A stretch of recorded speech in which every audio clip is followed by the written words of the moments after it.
Hi everyone, welcome to my stream. Hi, how are you? Welcome. Goodbye, your captain, Ren Clomos, and today we are back with Genshin Impact. Last we left off on Genshin Impact, I was trying to complete Archon Quest, Chapter 3, Act 1, but it was already past midnight. So today we're going to try and finish Act 1 and run through Act 2. That means we will be doing, last time, we were trying to get a knowledge capsule from Dory to help Alhaitham. Since we need to help Alhaitham, that's what we're doing. Also, I want to run a nice, Hyperbloom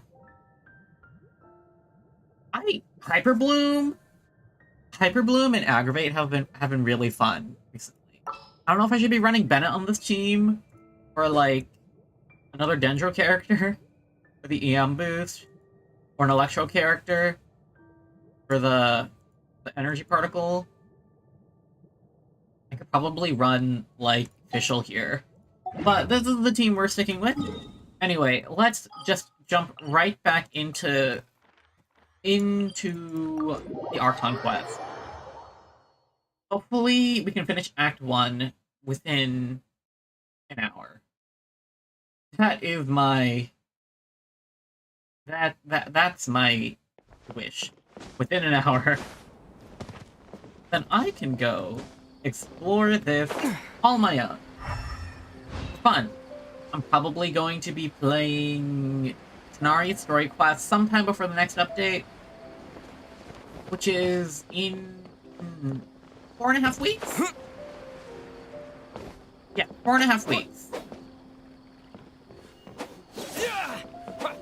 So, there's... Yeah, 4.5 weeks seems good. It's pretty cool. Cool that it's 5 instead of 4, but my stream times are gonna go so whack with that. Alright. Let's just jump right into it. One more thing. Yes, okay. Hello. Hello. What are you two looking to buy? We want to buy some, raw Hara fruit. Wait, are you sure you're remembering that right? Paimon doesn't think it was that on the paper. Oh, I was supposed to read the paper? Whoops. We want to buy some unripe Hara fruit. What a unique palate. We have unripe Hara fruits, but we usually keep them in the back. I'll have someone escort you. Following the paper got us past the first round. I'm supposed to read the Grown-up. paper. These two want to buy unripe Hara fruits. Show them to the warehouse. Got it. You too. Please follow me. Hey, thank you. You two have a fascinating fashion sense. We haven't seen a customer wearing a Sumeru rose for quite some time. Hold on. Let me think. Sumeru Rose means common merch. No, look again. We're obviously wearing morning flowers. Ah, my mistake. I do apologize. Whew. That pop quiz sure was scary. I did not study for this quiz. The warehouse is up ahead. Please follow me. My goodness, I should do this instead. Walking speed is... I like walking around to that at walking speed instead of at running speed. Before I retrieve your products, I need to confirm a few things. Uh-oh, trust. Please forgive me, but we may not have sufficient stock for you today. Earlier, many of our Hara fruits were taken by mice. Congratulations to you. Thanks. If better goods come in, you'll be the first to know. Oh my gosh. This is stressful. You look like you have some skill. Why don't I pick out some fruits that'll make you dizzy? I'm just guessing here. Is that? Yep, that's the right answer. But eating Hara fruit that makes your head and ears ring sounds like a bad life decision. Would you like your Hara fruits to be packaged in the Sumeru City or Port Ormos style? Or Ormo style. Wow. Oh, You oh, two I sure guessed are it. generous customers. We'll be sure to package your products beautifully. Oh my gosh. I don't know how I'm BSing my way through it. Oh my gosh. Okay. Everything has been confirmed. Miss Dory is waiting for you up at... Shoot! It's the Matra! Run! Uh-oh. What? The matcha? Where? I'll hate them said we're done for if they catch us. We gotta get out of here. Okay. We don't know this area, so let's follow that informant. Hello, let's go up. Do we see him anywhere? He ran that way. I think we have to run upwards. Come on. Go up, go up. Wanna get caught? Look, he's over there. He's still going up. Okay. Where is he? Across the bridge? Yeah. Okay. Doo-doo-doo.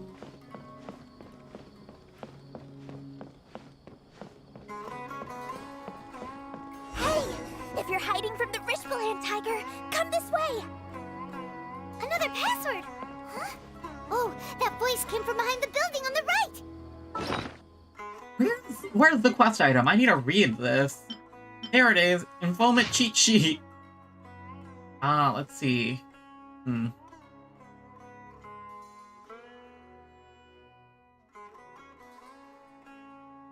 Ah.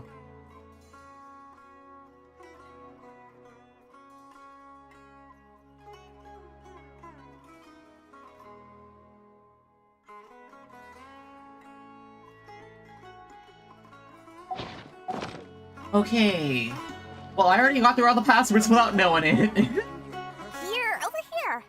You can stop running now. Hello, Dory. Hi.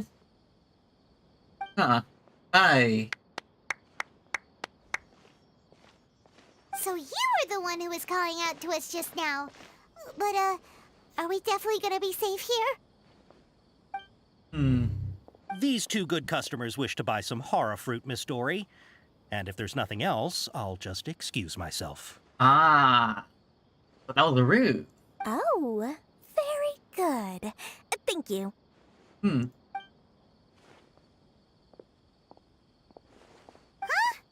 Wait, you're Dory? I'm unsure thought you'd look a whole lot scarier. Hey, what are you trying to say, Princess Pea-Brain? I can be scary enough when I need to be, believe you me. If you don't watch what you say, then you can forget about doing any business. But it seems you two have actually done pretty well so far. Not only did you manage to find the informant, your reactions were also pretty sharp.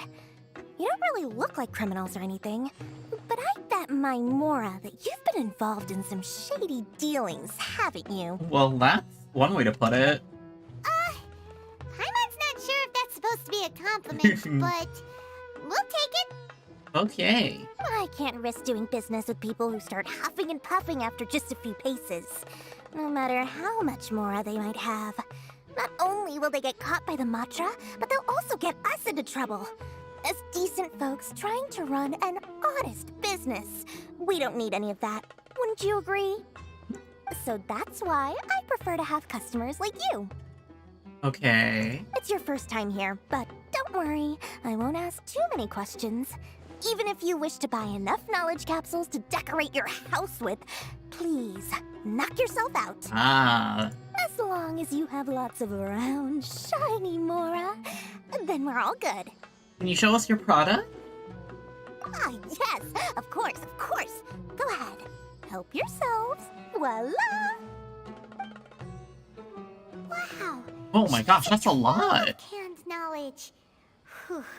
She'd probably be in serious trouble if the Matra caught her with all this. What kind of products do you seek, my dear customers? Don't worry, I'm not interested in your reasons for buying. I can, however, offer some suggestions. Take this one, for example. An analysis of the sociological ideology and dialectics of the Hilichurls. Only 3 people in all of Teyvat have ever studied it, making it extremely rare. It's on sale now for 350,000 mora. Pretty expensive. Yeesh. Who would want to be an expert in that topic? Elon Musk.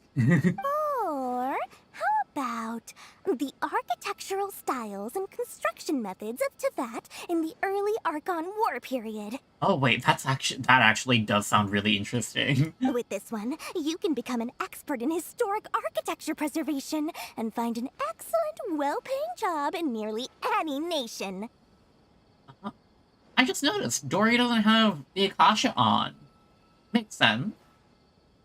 Ooh, now this sounds like it could be useful. 2 million mora, and it's yours. No discounts. Huh. Whoa, that's a lot of mora. Of course, you are free to pick whatever your heart's desire. The contents and price of each knowledge capsule are indicated in small text on the body of each one, down at the bottom. Okay. All right, let's try the method that Al-Haytham mentioned.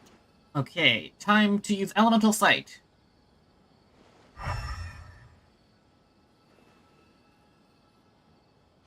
These 3. I'll take this one. And this one. As well as this one. Ah, you've really got a good head on your shoulders, and quite the eye for quality. Yes. I use Elemental Sight a lot. You pick and choose a variety of canned knowledge. We'll take these, please and thank you. My oh my, you are blessed with a taste for both the exquisite and the extravagant. Customers like you are a rare breed. 1 in 100. No, 1 in 1,000 even. Listen, I have a special offer for you two. If you spend just 100,000 more and more, you can pick any knowledge capsule of your choice up to a value of 1 million mora. Sounds good. Say what now? Hey, did you hear that? Spend another 100K and we get a capsule worth a whole million! Well, I can tell it's a scam for sure. Calm down, Paimon. Don't let her trick you into spending more. But all the canned knowledge we just bought is easily worth 500,000 mora. If we spend just a little more, we can get something worth 1 million mora. Isn't that a fantastic deal? That's how discounts work, Paimon. Think about it. We've gone to all this trouble to get this canned knowledge. And so far, everything we bought belongs to Al-Haytham. Oh, yeah, duh. Aren't you even the least bit curious about how this whole canned knowledge thing works? We're talking instant knowledge here. Don't you want to try it yourself? I think you're the one who's curious, Paimon. Come on, come on. We still have around 100,000 of Al-Haytham's moral left. So let's put it to good use by finding something useful for you. Ahem. You've got a deal, Dory. We'd like to spend an extra 100,000 mora. Oh my goodness. Paimon is very loud for an illicit deal. Excellent. Then please, select from this fine collection of canned knowledge over here. Watch it have no resonance of elemental energy. Hold on a second. Paimon thought we could choose whatever we wanted. Why can't we choose the ones from over there? Oh, but my dear customer, the knowledge capsules over here are worth 1 million mora each. I'm sure discerning customers like yourselves will be able to find something to your liking. Please, take your time. Uh-oh, Paimon has a bad feeling about this. Let's use Elemental Sight again to check these. Alright, I'll have a look. Because if they're all bad, we would know. So, what did you see? They all seem to be equally bright, So, they're all worth about the same amount? but they're not worth much. Well, anyway, the mora's already been spent, so let's at least try to find something useful. Let Paimon take a look here. An introduction to traditional Sumeru brewing techniques, the art of growing spices, an overview of ancient runes. Oh, how about this one? Sword fighting techniques 8. That's pretty good. But what else is Not there? sure we'd ever find volumes 1 through 7, but at least this knowledge should be useful, right? Let's go with this one. Whatever makes Paimon happy. Dory, we'll take this one. Hmm. All right, very good. I'm expecting some new goods in the next couple days, so be sure to check back again soon. Whether it's canned knowledge or anything else you need, bring your Mora to Dory and doors will open. Ah. You know, Mora is used as a catalyst for alchemy. I wonder, once you use it, it probably goes back into the earth, and that's how you get Mora from ley lines. Okay. Our dealings with Dory went smoothly enough. Let's head to Wakala Funduk and meet up with Al Hatham. Hopefully. Oh. Quest item, sword fighting techniques. I have no idea where the first 7 are like. I always click off when Paimon's saying something here. What was Paimon saying? Something about hopefully meeting him? Oh wow, we finished part 1. Mora, Mora, shiny Mora. Oh, please come back anytime you need something. Okay, Dory. Okay, let's go look for Al Hatham. It is on this side. An elevator? It is an elevator. Whoopsie! I'll just... Wouldn't fly to me faster! Ah. We also have this bag of canned knowledge, right? Yeah. Package of canned knowledge. Package keeps common commodities keep low key. And this is...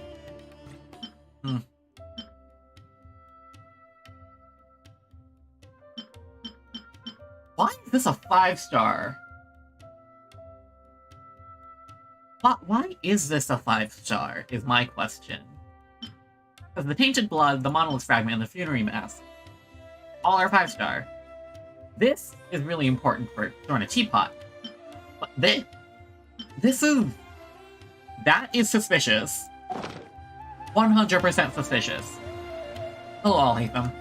Ha, you two made it. And from the looks on your faces, you were successful. Ah, yes. Whoa, there's so many people from the academia here. Why would you pick this place as our meetup spot? Well, Wakela Funduk is under the Academia's control, so naturally the Academia has people working here.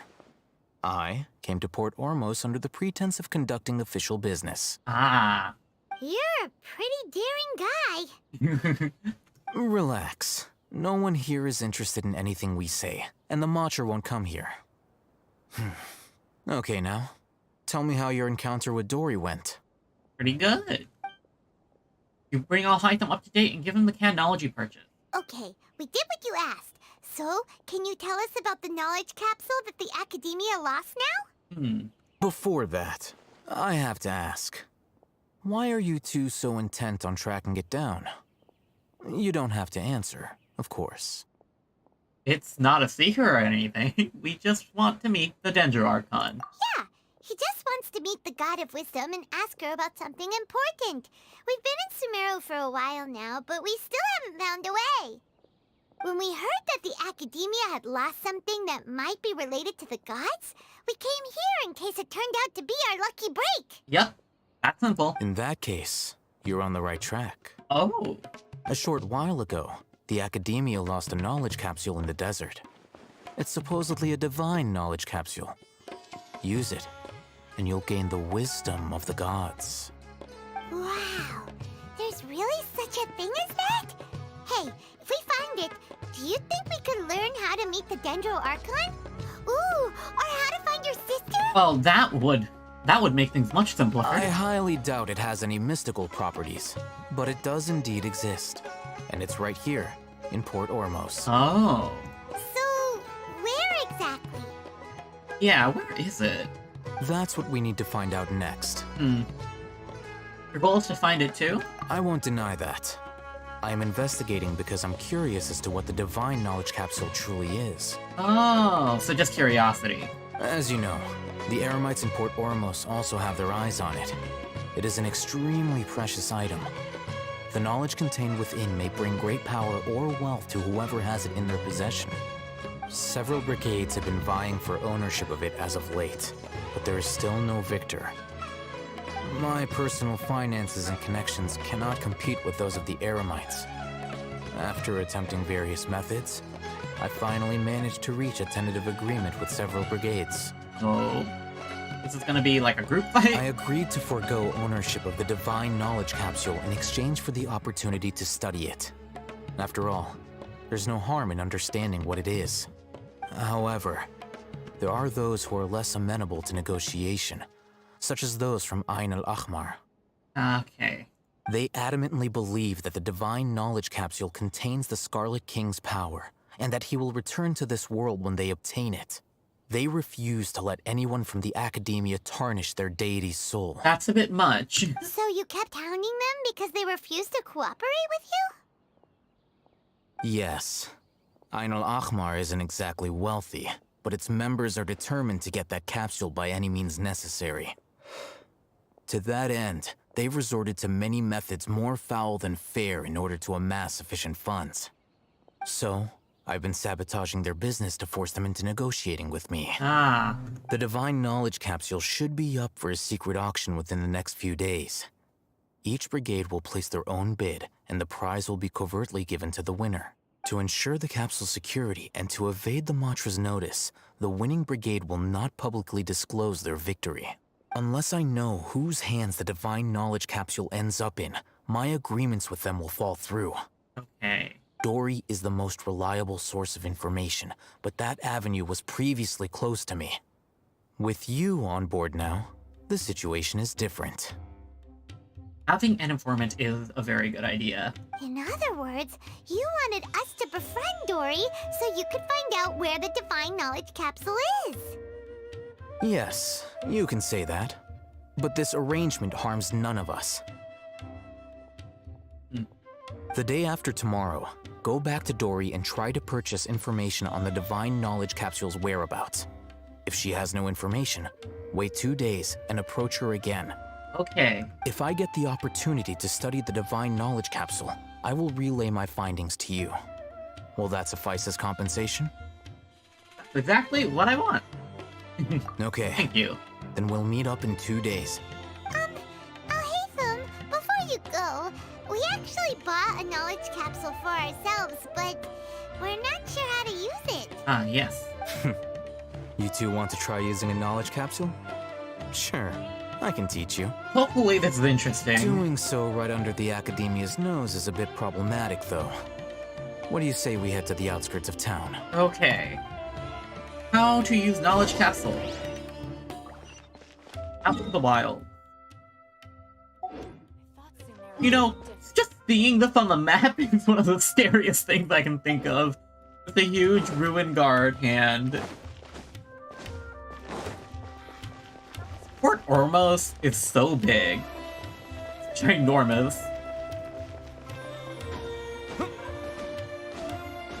Honestly, if I could have a knowledge capsule like that, I would spend a lot of money on it. Just knowing how to do a skill inherently, instantly, like, that is just so convenient.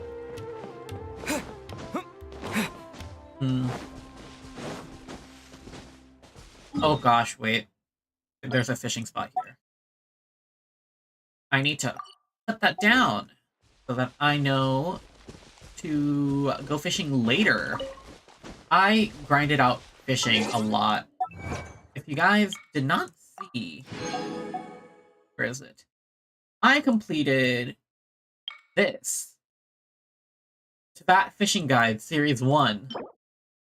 I had to catch... Where is it? 2,000 fish. I grinded so long for that, as well as the... Where is it? A Realm Beyond. Free. So many plants.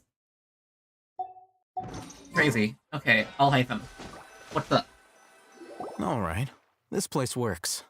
Show me the capsule you purchased. Here. Sword Fighting Techniques 8. Huh. A combat class knowledge capsule.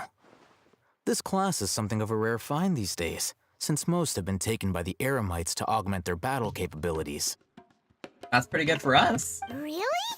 Aw, yeah, what a great buy! If you want to determine the efficacy of this capsule, I can evaluate your combat ability. However, effects will likely be minimal if you already possess a high amount of strength. Oh, well. We can conduct a controlled experiment where you fight 2 battles. One before using this knowledge capsule, and one after. Okay. While you fight, we can use an Akasha terminal to monitor your various physical parameters. There may be variances in your physical strength between the 2 tests, as well as a disparity in your opponent's abilities. But don't worry. I'll run statistical analyses afterward to mitigate any confounding effects. Yeah, it sucks that this experiment only has a couple of control, like, a really bad control, but we're short on time. Wow! Oh, hey, them! You must have been one of those guys at the academia who got top grades on everything. Paimon's curious about something, though. You definitely weren't one of those students who needed canned knowledge to graduate from the academia, right? So, why are you risking getting caught by the mantra for this capsule? I'm also curious about that. When you are unable to understand a researcher's actions, most cases can be attributed to curiosity. This is but one theory. Sounds like you're trying to avoid the question. All right, let's begin the test. Just fight as you normally do. Okay.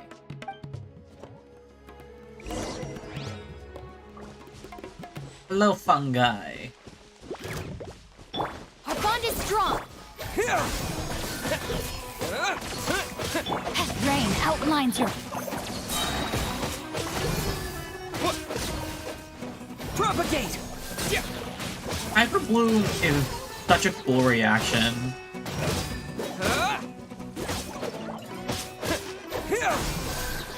Stand with me. That homing is pretty cool.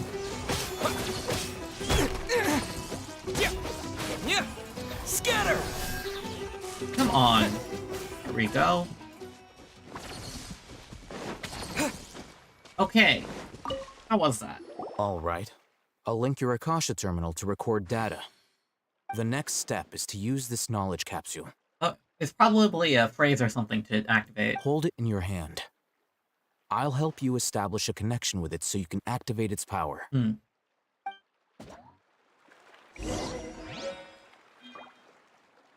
Use the canned knowledge in your inventory. Use. Oh. It's just gone now. As if I saw countless sword-wielding figures fighting one moment, and then in the next they disappeared into the recesses of my mind. Of my memory. Oh. Hey, how are you feeling? Whatever was inside the knowledge capsule became a part of my memory. You mean that it worked? Yeah? All right. Time for round 2. Fight with the same composure as before. Okay. House of the Canned Knowledge. Our bond is strong. Let me weave you a verse. Huh? Like a crit. Germinate! Out of my way. Uh-oh. I aimed that completely badly. Stand with me. Hyper Bloom is so fun. I love Hyper Bloom. Now, I'll start recording data again. Oh, hey, how's it going? Don't bother someone while they're busy, Paimon. Well, the knowledge capsule you purchased did improve his combat capability. During the second fight, his overall fighting performance increased by 0.073%. 0.073. This is better than Genshin odds. Wait, how much? That's basically 0, Paimon. Dory's such a jerk! She totally scammed us! 1 million mora? This thing isn't worth a tenth of that amount! I assumed, yeah. Of course, this could be because he is so powerful that the capsule's contents were unable to produce a substantial increase. Hmm. At the very least, this test allowed me to gain more insight into you two. Our deal seems increasingly worth my investment. I'm heading back to Ikela Funduk. I await your response in 2 days' time. This is Mora for when you ask Dory for information. Pay her as much as she requests. Okay.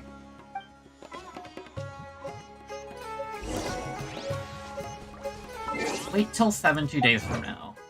Alright.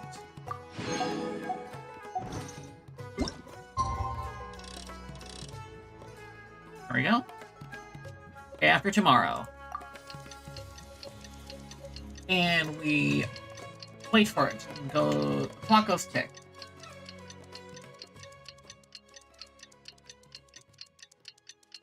Okay, and day after tomorrow, 7 o'clock. Ah.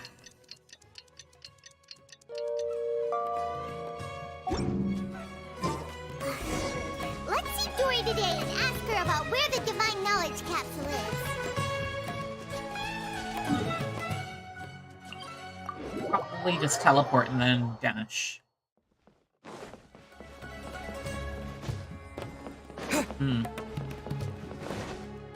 Hello, Dory. We're here for information. Here, over here! Welcome back, my loyal patrons. What can I do for you this time? You name it. Can knowledge, supplies, or anything else you need. I'll find a way to get it. Where there's a waterfall of Mora, there's a way. I like her personality. Her design is but this is a fun character. I like morally gray informant types or vigilantes. I think they're cool. Can you really get us anything we want? Anything at all? Aha! So it appears that canned knowledge alone is no longer sufficient for your opulent appetite. Then please oblige me. Tell me what you have in mind. I'd like to buy info on the whereabouts of the Divine Knowledge Capsule. Oh! I knew customers with pockets as deep as yours would undoubtedly crave something more profound than ordinary canned knowledge. But you know, that kind of information isn't going to be cheap. Yeah. After all, I had to work really hard to weasel my way into the auction site.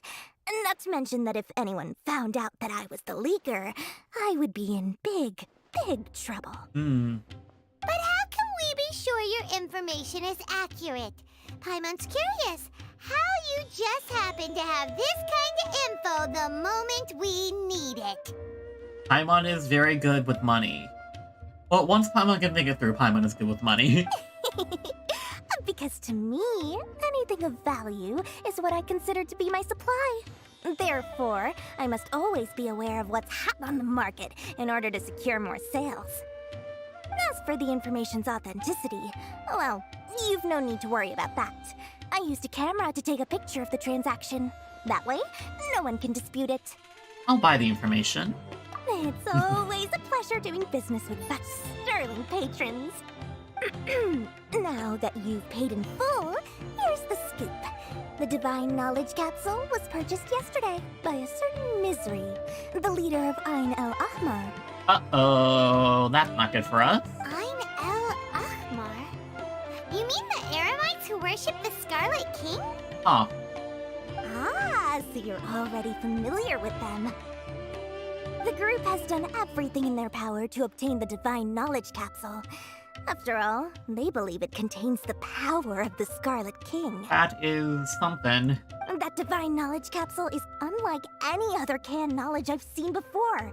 It was glowing bright red. Bright red? The capsule is clearly visible in the picture I took. You can look for yourself. Thanks for the info, Dory. Thank you. Okay. Now we gotta tell Alhaitham what's up. Please, it's my pleasure. It's all thanks to discerning customers such as yourselves that my efforts yesterday were not in vain. Please, don't hesitate to contact me if you ever need anything else in the future. Mora for Dory opens doors. Well, we figured out where the Divine Knowledge Capsule is. It turns out it ended up in the hands of Ain el-Ahmar. Let's head back and talk to Al-Haytham.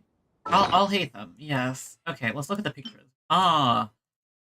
Okay, that's not good. But what can you do? Nothing really. What is this? What type of wood does this give us when we break it? Probably new wood type. Armapala wood. Armapala wood?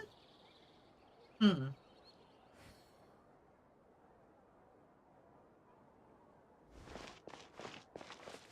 Thought Sumeru would be different, but nope, everywhere's the same. Okay. Got a bit distracted. Hello, Al-Haytham. Al-Haytham, we got the info you wanted. Really? All right. Let's hear it. It's in the hands of Ain al-Ahmar, the very group that we're about to face. Dory even gave us evidence to verify the intel. Have a look. Huh, look at that. Clear as day. It must have taken some guts just to infiltrate the scene of the Eremites transaction. But then to get close enough to take a picture like this. Bold move, Dory. Very bold move. Oh. All right. The person in this picture is indeed Misery, the leader of Ain al-Ahmar. And the glowing red capsule he's holding appears to be the Divine Knowledge Capsule. In which case, if we play our cards right, when we confront them next week, we should be able to force them to show their hand. At first, Paimon didn't get why you were provoking these Ain el-Ahmar guys. But now, it sort of makes sense. Everything's playing right into your hands. After we defeat them, we can finally have a serious talk with their boss and get them to lend us the Divine Knowledge Capsule. Thank you for your time and efforts. Take a few days off while I make some preparations.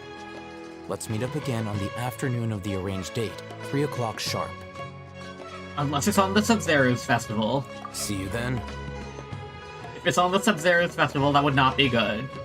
A few days later, on the day of the meeting with Ain al-Ahmar. Al-Haytham sure is taking his time. Where can he be? Oh, thank goodness. Oh, there he is. Hi. Sorry to keep you waiting.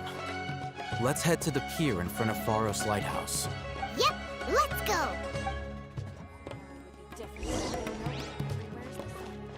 Go to the agreed location.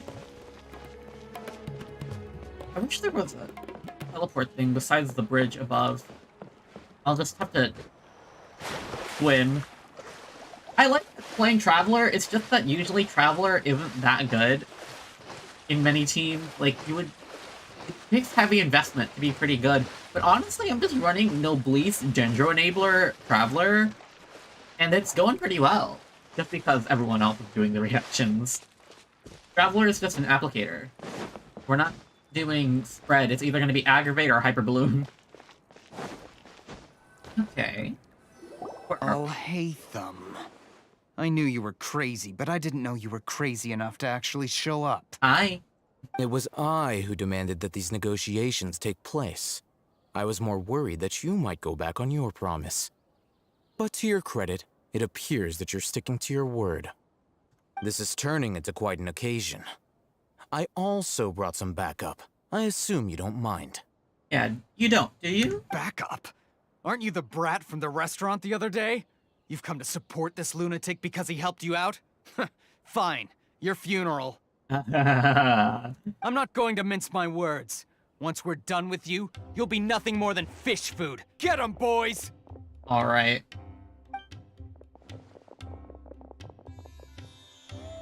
Uh-oh, here they come. Good luck, you two. Okay. Propagate! Rain outlines your... Our bond is strong. Oh my gosh. Scatter!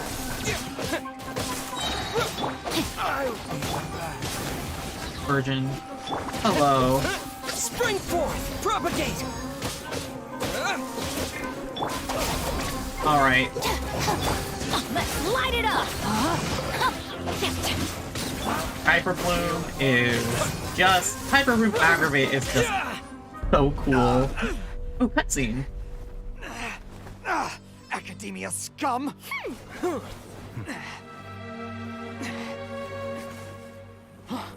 Boss! Finally! Did you use it? Great! Now we can...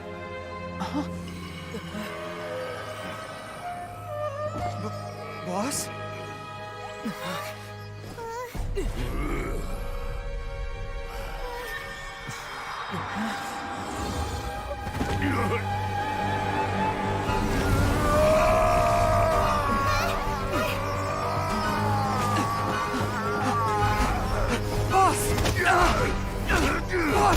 What's wrong? What happened to him? We have to cut his Akasha connection, now.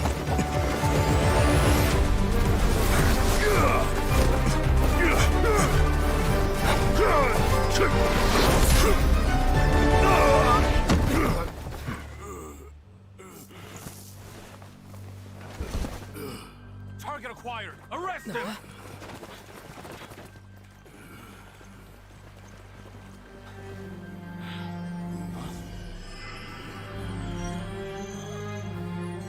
Do not impede our work. Is that understood, Al-Haytham? Of course. I was only trying to help.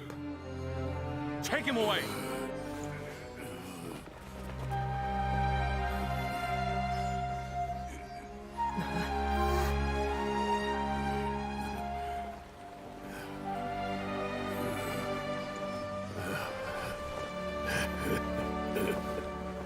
World, forget me.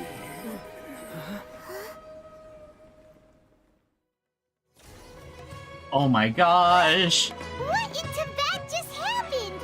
It's like that big guy suddenly lost his mind. That was really cool! Anyone going insane with knowledge is a fairly common trope. And I think whatever's in that capsule is related to our vision we saw from the Ermin Soul. It looks like he used the Divine Knowledge Capsule. Mm-hmm. You mean the Divine Knowledge Capsule did that to him? Speaking of which, Apasia did mention. Oh, yeah. You mean how some researchers go insane after getting knowledge from Irminsul? I've heard of numerous incidents of researchers in Satyavada life going insane. The state that man is now in suggests that this is a similar situation. This Divine Knowledge Capsule does appear to be linked to the gods, but beyond that, it doesn't seem anything like the rumors suggest.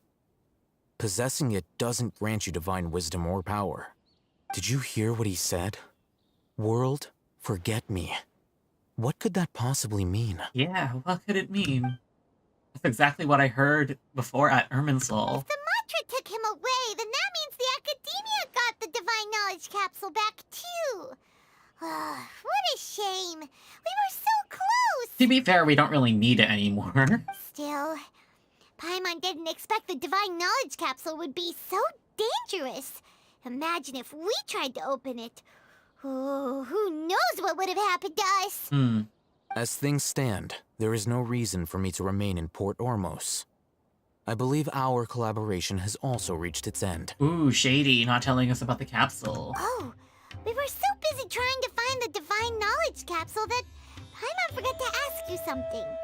Since you're a member of the Academia, do you have any idea how we could go about meeting Lesser Lord Kusanali? Probably no. Truthfully, I don't. Lesser Lord Kusanali appears to exist outside of Sumeru's entire administration. Most of the time, you wouldn't know she exists at all. Moreover, since the Academia possesses the Akasha, a symbol of our deity's wisdom, scholars have no reason to desire to make contact with the deity herself anyway. Everything about Lesser Lord Kusanali is such a mystery! Yes, very mysterious. I'm heading back to the Academia. How about you two? We're going to the Sub-Zero's festival. It's almost the day of the Sub-Zero's festival. Maybe we should head back too. We've been rushed off our feet over the past few days, so maybe a little rest and relaxation will do us good. Pretty good. Let's return to Sumeru City. Sumeru City? Then we'll part ways here, Al-Haytham. Until we meet again.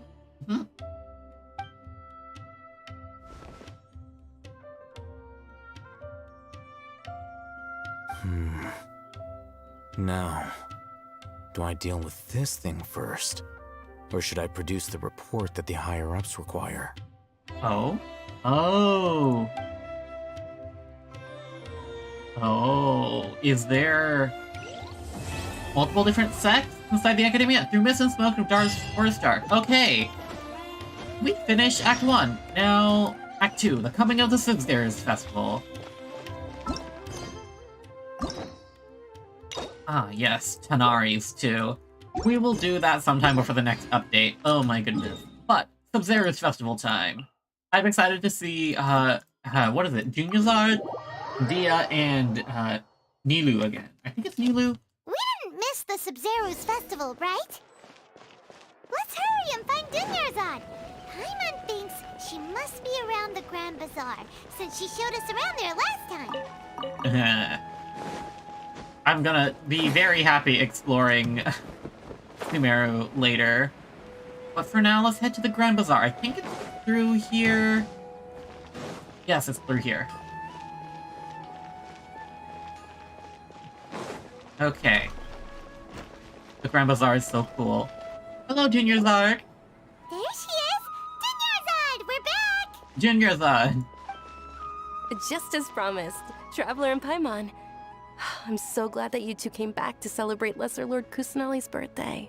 It's a very important festival after all. Looks like we made it back in time. Indeed.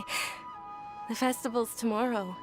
We've been preparing for so long that I can't help but feel a little nervous. There's no need to be nervous. Paimon's sure that Lesser Lord Kusanali will feel everyone's gratitude. Thanks, Paimon. I hope that everyone who comes to the festival will also have a good time. I have a bad feeling about what's gonna happen here, because I remember them saying to stop the festival during the trailer, which is not cool. Speaking of which, did you manage to make your way to Port Ormos? Discover anything over there? A lot happened. Of course we went. A lot of things happened there. Unfortunately, we didn't find any new information on Lesser Lord Kusanali. Instead, we were only left with more questions. I see. Sounds like you two had another exciting adventure. If there is another chance, I would love to join. My lady, if you went to Port Ormos in your current state, we'd both be in for a lifetime of trouble. Hello, Dia. She's cool. I like her. Dia! You were eavesdropping! It's called covert protection. Keeping an ear out for what's going on around my employer is part of the job. It's all right, Dia. I merely said I would like to go. I know better than to think my body could handle it. The festival's tomorrow. I've been doing nothing but causing trouble for you. So, Dia, please take some time to relax. I'll be fine. Even when you put it that way, it still doesn't feel right. Don't worry, my guardian knight. Oh my gosh. Okay, fine, but only tonight. Tomorrow's a big day, and many no-good scumbags are gonna try to take advantage of that. Paimon, you wanna go to sleep? Oh, you two must be exhausted from your long journey back Me to too. the city. My apologies for not realizing this sooner. I've already prepared a room for you to rest. Please follow me. Oh, thank you. Whoa, you're so thoughtful. Paimon's so ready. A morn 1,000 roses bring. Spices here. We've got all kinds.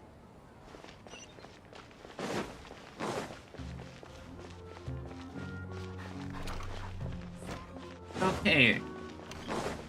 So, is it in an inn? A tavern? Someone's house? Hotel? Here we are. It's also fairly close to where I've been staying. Oh. It looks really nice. Sorry for the trouble, you Junior Zod. Not at all. Just tell me more about your adventures when you next get the chance. Okay, thank you. That's Paimon's specialty. Paimon can tell you stories next time. What are plans for tomorrow? Oh, if you don't mind, how about we all walk around together tomorrow? Oh, that sounds like fun, hanging out at a festival with friends. All of my friends will be working the festival, and Dia is still insisting on her covert protection. Yeah, It'll be pretty hard to relax and enjoy the festival if Dia's constantly hovering over you, right? It'll be easier to get information with your help. I'll keep you company tomorrow. I like being nice. Then let's meet at the nearby bazaar first thing tomorrow morning. Have a great night. Thank you, Dunyarzad. It's a deal. Good night, Dunyarzad. I may be too excited to fall asleep tonight. See you tomorrow. Paimon's started to really look forward to the Sub-Zero festival too. Will there be lots of yummy food? Oh no. Thinking about food is just gonna keep Paimon up all night. The earlier we sleep, the better. Let's go inside, traveler. Okay.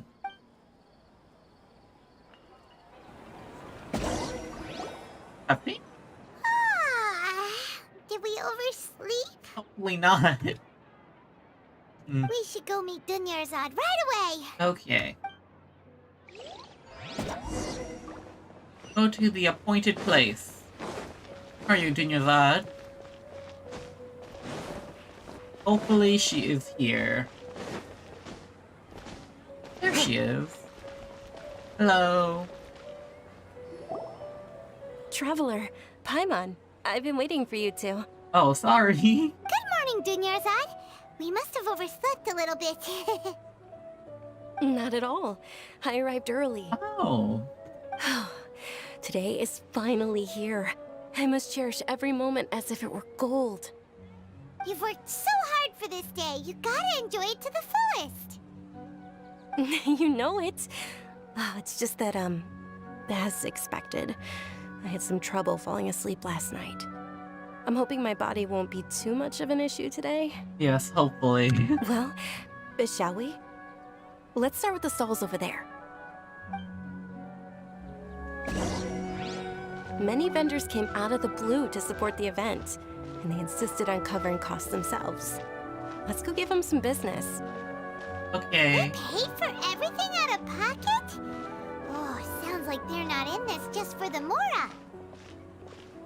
They all said that contributing to a lively festival atmosphere is more important than money. Especially since we don't often get to celebrate Lesser Lord Kusanali's birthday. Ooh, they're selling food over that way! Let's go take... Look. This is a stall offering foods from the Haftmewa feast. Oh, you could tell straight away. I thought most people nowadays wouldn't know. Oh? Mushrooms, flowers, and all kind of fruit? It's all vegetarian stuff. Aw, Paimon's a little disappointed. Well, there's probably a reason for it. So, what's the Haftmewa feast you mentioned just now? It's another Sub-Zero's festival tradition. People used to set their tables with 7 different foods. It's probably related to what the gods ate. Generally speaking, the most common selections were foods like Rukushifa mushrooms, lunar lotuses, Sumeru roses, sunsetias, capulatas, hara fruits, and zaytun peaches. Oh. So, the Sub-Zero festival is a vegetarian holiday? You don't have to be a vegetarian to enjoy the spread. We just use the 7 foods to symbolize the 7 virtues of the Dendro Archon. Oh, okay. That makes sense. Wait, but if that's the case, if Sumeru uses vegetarian food to represent the Dendro Archon, then wouldn't the Pyro Archon's festival be full of food like roasted fowl, juicy meatballs, grilled steak? I think that's a bit of wishful thinking, Paimon. Oh, Traveler, we have to go to Natlan as soon as possible! I hope your wish comes true one day, Paimon. Thanks! Alright, how about we also check out some of these other stalls?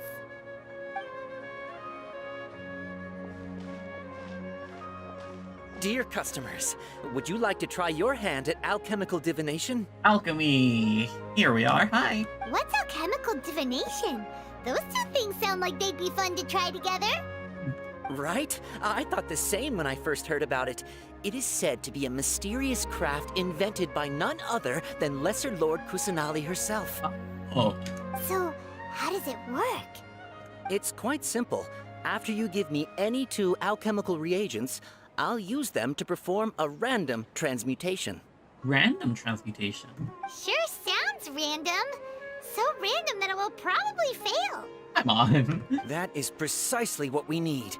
After the transmutation fails, your one and only diviner here will interpret the remnants. For some reason, I don't buy it. Yeah, it's a bit wishy-washy. Well, according to Lesser Lord Kusanali, everything is interconnected, and all that occurs can be traced back to fate. You could say this is a pearl of old wisdom. Well, yeah. Why does everything sound so much more credible when Dunyarzad says it? Are you guys working together? I think Dunyarzad just really appreciates Lesser Lord Kusanali. So that's the true wisdom behind it. This young lady sure knows her stuff. So, how about it? Want to give it a try? Alright, I guess I can give it a go. Ooh, 2 random... mushroom?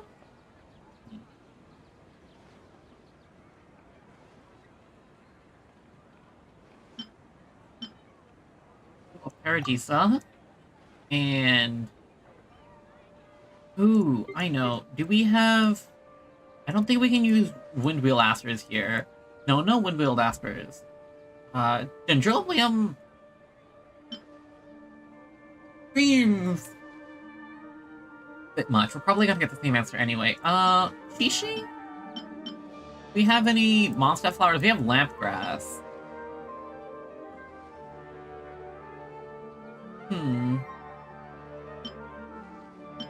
Let's... Crystal Marrow, why not? Okay, one moment. It's the moon. The moon? Hana wants to take a look too! Is it? It looks more like a pie that Paimon bit into. Paimon? Generally speaking, the moon signifies... it means... wait a moment. You opening a cheat sheet? Is he really looking it up in a book? That's what I thought. Oh, I remember now. It means illusions and lies. That's not... very... good? Illusions and lies? That sounds rather ominous. Yeah. Yes, but this book says that if you trust your intuition and overcome your fears, the sun will surely rise. Yeah. He's not even trying to hide his book anymore. Well, at least we know he has a reputable source. Naturally, fate will only ever show you the beginning of a journey. It is up to you to forge your own ending. Oh, thank you so much. I'll keep that in mind. Dunyarzad is just a very optimistic person. Good for her. Oh, it's nothing. I'm just learning as I go. Guess that was still pretty interesting. Okay, on to the next stall. What is the next stall? They say the Sub-Zerus festival was very lively a long, long time ago. Large flower carriages used to parade through the city. As they headed towards Port Ormos, people would throw flowers, candy, and liquor all along the way. Dunyarzad's eyes are sparkling right now. I wish I could have seen that spectacle. But if you ask me, I'm sure Nilu's Dance of Sub-Zerus will be just as impressive. Hey.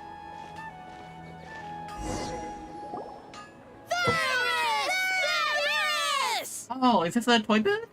Attention! Soldiers, fall into formation if you want any Yalda candies. Ooh, candy!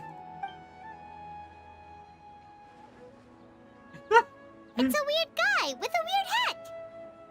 Paimon, you have to be sensitive to other cultures. Hey, it's Dunyarzad! Wow! Yo. Miss Dunyarzad, the children love you even more than the Yalda candies. In the few short days it took to prepare for the Sub-Zerus festival, the children have all grown very fond of you. The Hallowed Night of Flowers. It's an honor that you know my name. Attention! In the name of Ferris, the Knight of Flowers, I commend you on your contributions to the glorious Sub-Zerus festival. You gotta keep in the role, you know? All right, little soldiers. Take your Yalda candies and don't forget your loyalty to Lesser Lord Kusanali. Dismissed! Yes, Knight Ferris! Aw, that's cute. It's fun. Just what is going on here? Ferris, the Night of Flowers, is another Sub-Zerus festival icon, and one immensely popular with children. In the past, the actor portraying Ferris would also sit on a flower carriage. Oh, so like a float. But like, I'm just thinking about the Disney parade now. That seems a bit rude. It's all thanks to Miss Dunyarzad's sponsorship that the children can make such wonderful memories today. As are we to you, Vihar. Oh, not at all. Oh, speaking of tradition, do you want some Yalta candies? They're a festival staple, and I happen to have some boxes readied here. Take a look and pick whichever one you want. Oh my gosh, Paimon's gonna love this. Whichever one. Don't these boxes all look the same? That is the fun part. Each box contains a random flavor. It's up to the luck of the draw.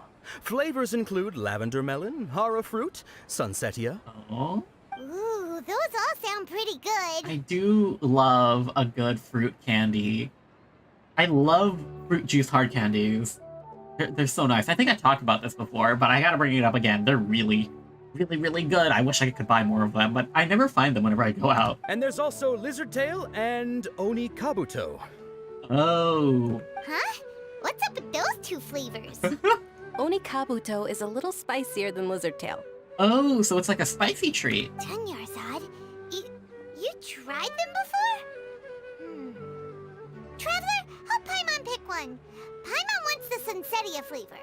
I'll be able to get the exact flavor you want. Don't blame me if I choose the wrong one. It's alright. Paimon believes in you. You should not. I also believe in your intuition. Okay. Great. These boxes of candy are numbered 1 to 5 from left to right. Which one do you want?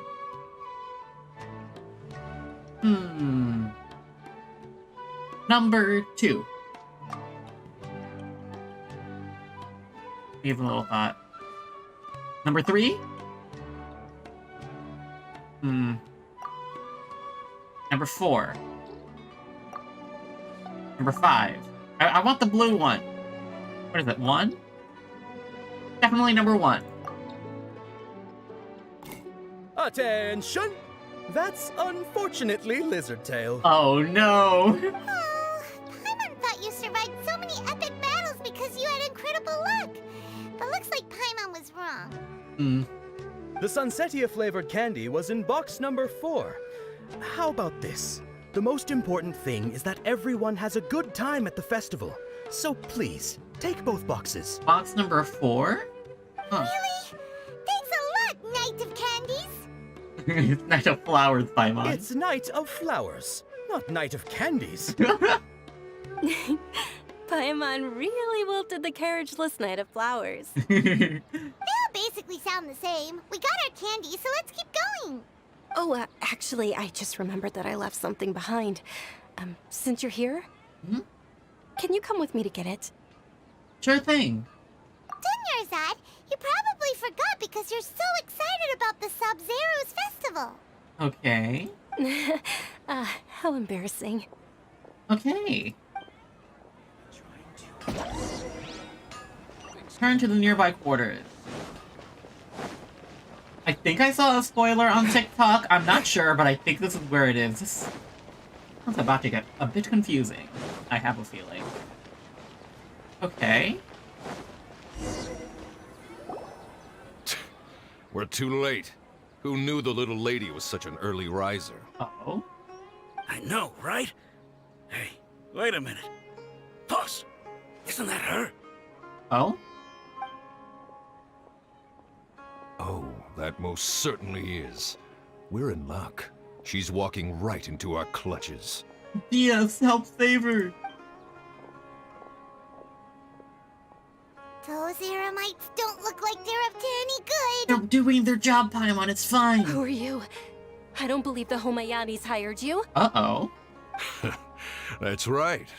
We haven't received any of their mora, but I wonder how much the Homayanis would shell out to get you back.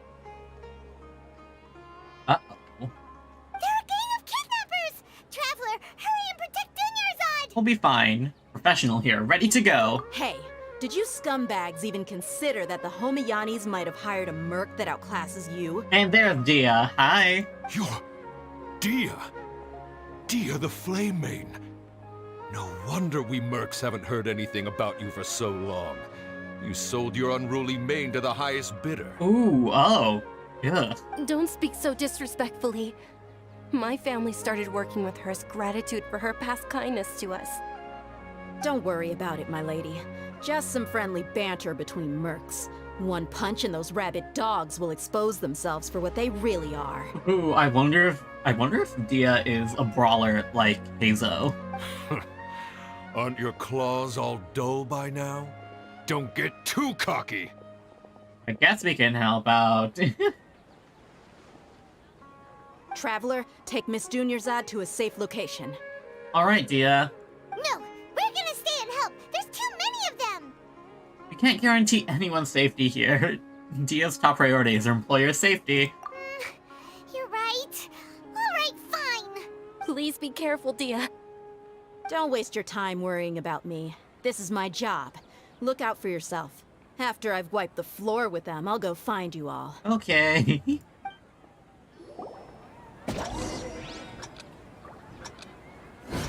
Escape within the time limit. Okay, we just need a run. That's not too hard.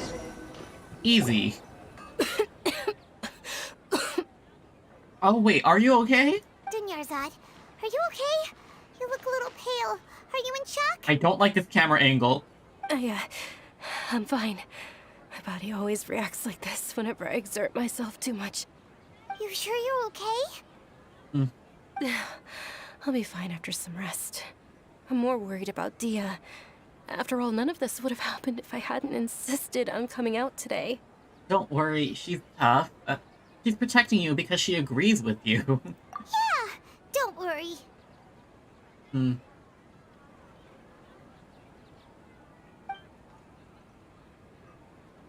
Huh. My lady, Traveler, found ya. Hello, Dia. Dia!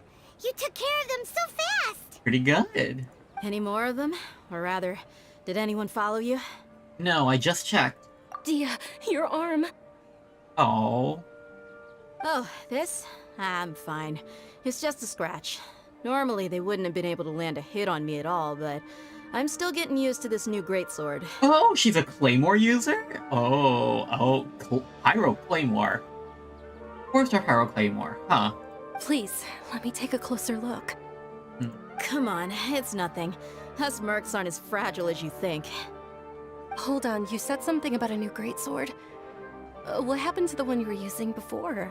Oh? About that. Well, I sold it, because I was low on Mora. Stuff like this happens every now and then. Oh, she's low on Mora, but she's getting paid by Dunyarzad. Oh, uh-oh. It can't be.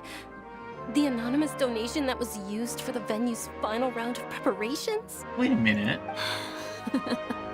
Aw, wait, that's cute. Please don't cry. Hey, Miss Dunyarzad, I wasn't trying to make you cry, and I'm not gonna lose my commission because I made my employer cry, am I? Okay, making your employer cry won't affect your commission, but selling your weapon without permission and getting hurt? I'll have to reevaluate your performance. Oh. You're so unreasonable, my lady. Oh my goodness, their dynamic is really cute. Aw. Thank you very much, Dia. Your relationship, I like it. Don't be like that. I get embarrassed really easily. Is she okay? Are you feeling unwell again, Dunyarzad? My lady, your condition. Traveler, can you take her somewhere to rest? I'll look around the area to make sure we're safe from an ambush. Leave it to me. Don't worry. Truly. I'm sorry for the trouble, everyone.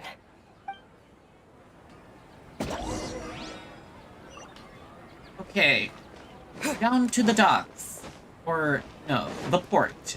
Around the port area. Let's all sit down. Let's get her some water. Are you feeling better, Dunyarzad? Yes, much better. Just give me a few moments and I'll be good to go. Dia's expression just now when she mentioned your condition just felt serious with your illness. I didn't realize you were concerned about it.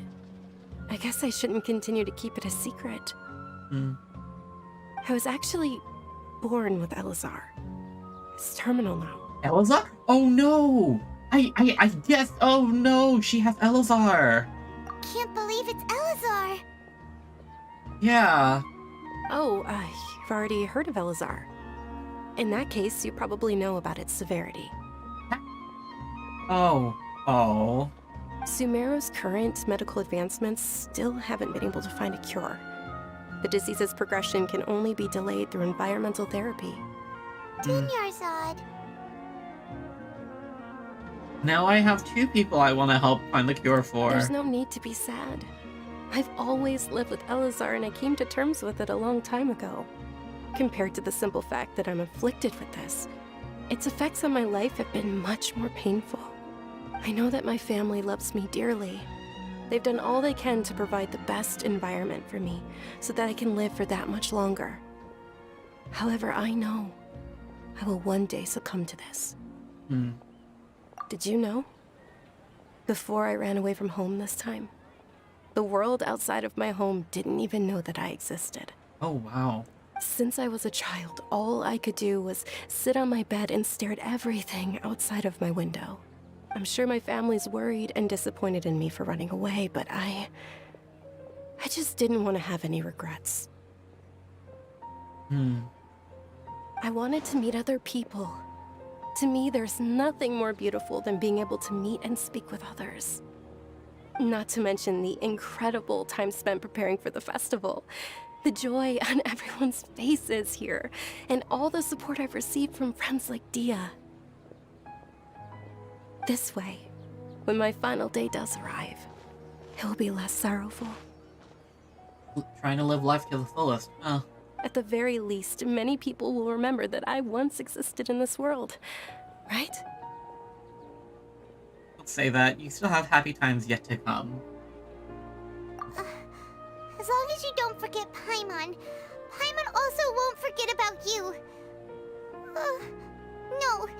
Even if you forget Paimon, Paimon will still remember you. Thank you two so much. I apologize for the depressing conversation. This is out of character for me. Oh my gosh. This is something. Just emotional beat in Act 2 immediately. To be honest, Lesser Lord Kusanali gave me the courage to do all of this. If it weren't for her encouragement, I wouldn't have taken that first step. You're the one who has remained resolute in the face of your illness. Already so strong for never giving up. Thanks. There will always be frustrations in life, but I know that the point of living is not to leave behind any regrets. That's a wonderful mindset. Oh, right. Isn't it almost time? Oh, festival time! Huh? Almost time for what? The festival! Isn't the Dance of Sub-Zeros about to begin? It's the part of the festival that I've been looking forward to the most. Oh, yeah. Nilu will recreate that legendary scene with her most splendid dancing. And the Sub-Zeros festival will conclude amid everyone's applause and blessings. And with that, my wish will also... Then what are we waiting for? Let's go to the stage! Yeah, we should still make it in time. Go to the Grand Bazaar. See the Dance of Sub-Zero. I am excited for this. Because I feel like there's gonna be a cutscene, and Genshin cutscenes are nice to watch. It's reminding me of Divine Damsel of Devastation. That one's good. Were you not aware that the law prohibits this type of performance from taking place without prior permission? Uh-oh. Over there! Someone's yelling at Nilu! I think I just saw the Academia's Grand Sage. Why is he here in person? But the Dance of Sub-Zeros is one of the key parts of the Sub-Zeros Festival. If we can't perform it... The Sub-Zeros Festival. The law also prohibits the private hosting of large-scale religious festivals.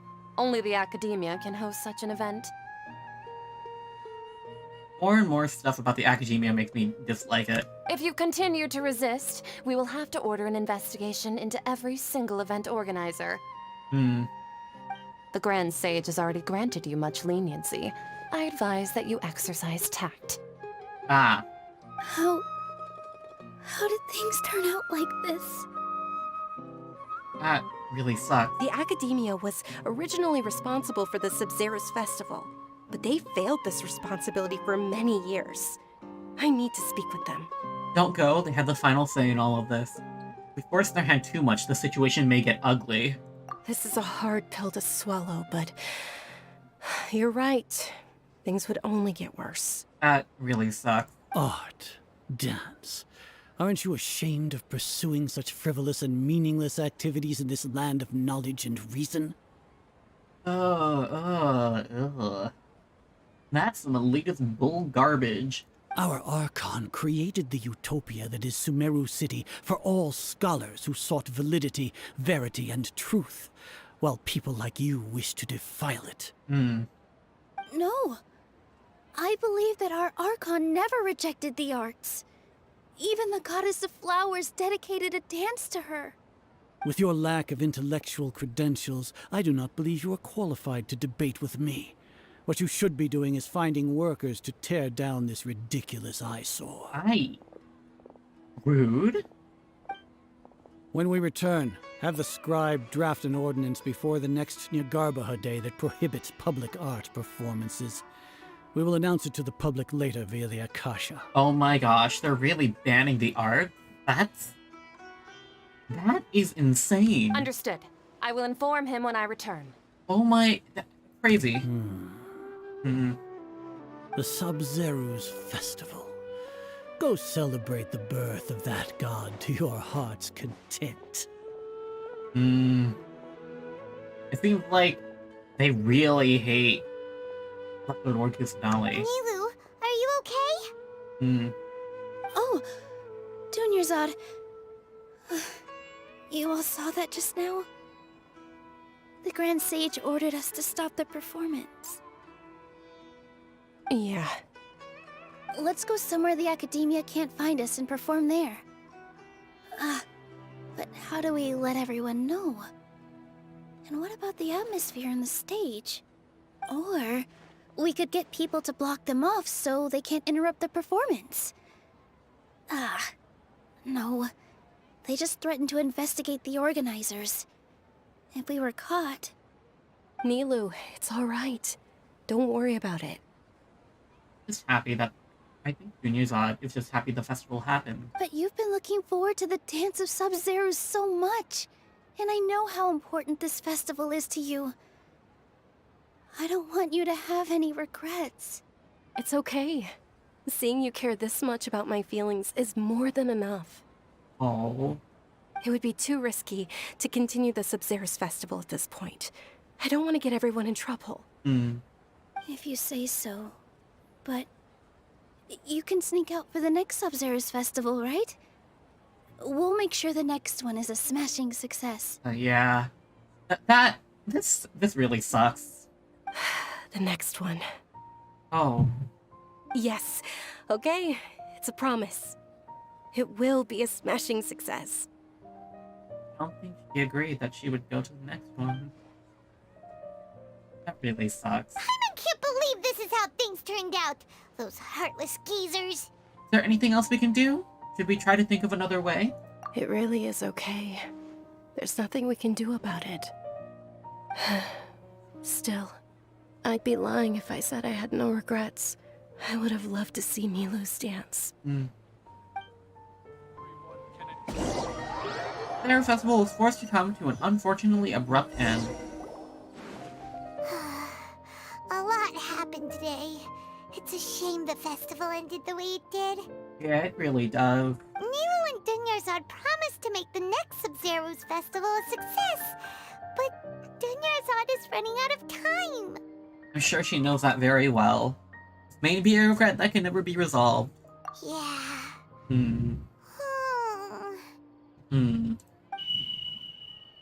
Uh-oh. Weird beeping. All connections have been secured to construct the most stable framework possible. Huh? The project has entered its most critical phase. Power has begun to flow from... Huh?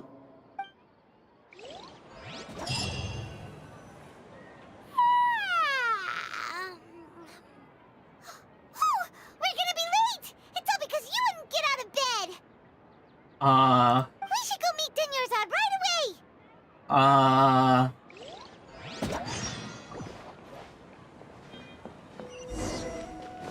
Go to the appointed place and talk to Dinyarzad.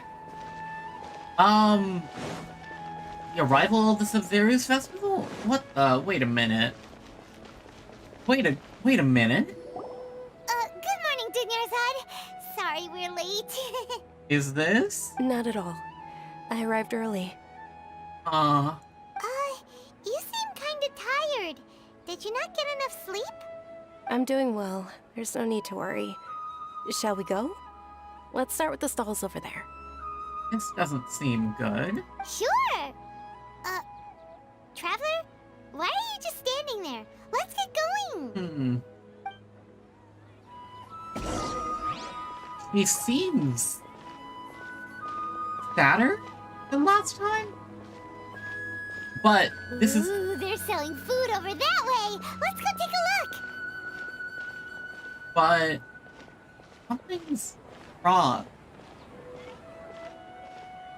This feels like a time loop already. I think I can safely say this is a time, but oh my gosh, what is this? This is a stall offering foods from the Haftmewa feast. You are quite well informed, miss. I thought most people nowadays wouldn't know. They're all plants! Oh, Paimon's a little disappointed. Actually, what is the Haftmewa feast you mentioned just now? It's one of the Sub-Zerus festival's traditions. People used to set their tables with 7 different foods to symbolize the 7 virtues of the Dendro Archon. Wait, starting from just now, something feels really familiar. Remnants appear to be in the form of the moon. Oh, ooh. Really? Paimon thought it looked like some kind of food. The moon signifies... It's escaping me for now. Wait a moment. And here it is, illusion. Is he really looking it up in a book? Oh, right. It means illusions and lies. Illusions and lies. But if you trust your intuition and overcome your fears, the sun will surely rise. I feel like I've heard this before. Is this deja vu? Understood. I'll keep that in mind. Oh, it's nothing. I'm just learning as I go. Dinyarzad's delivery is much more subdued. Guess that was still pretty interesting. Okay, on to the next stall. So, where to next? Dinyarzad? What's wrong? Oh, this is not good.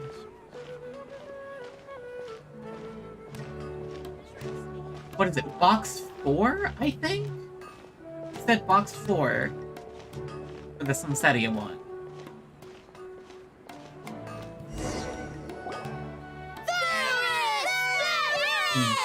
Night of Flowers. All right, soldiers. Now that you have your Yalda candies, don't forget your loyalty to Lesser Lord Kusanali. Dismissed. Yes, Knight Varus! What's going on? Is this a play? Ferris, the Knight of Flowers, is another Sub-Zerus festival icon and one immensely popular with children. It's all thanks to Miss Dunyarzad's sponsorship that the children can meet the Knight of Flowers. Oh, do you want some Yalda candies? I happen to have some boxes readied here. Take a look and pick whichever one you want. What's to pick? Don't these boxes all look the same? It's not that simple. Each box contains a random flavor.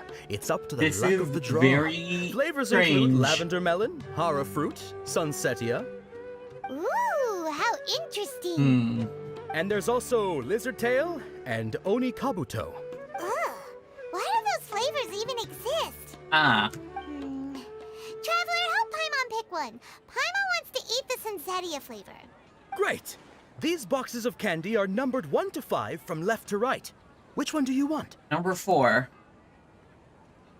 I think it's definitely number 4.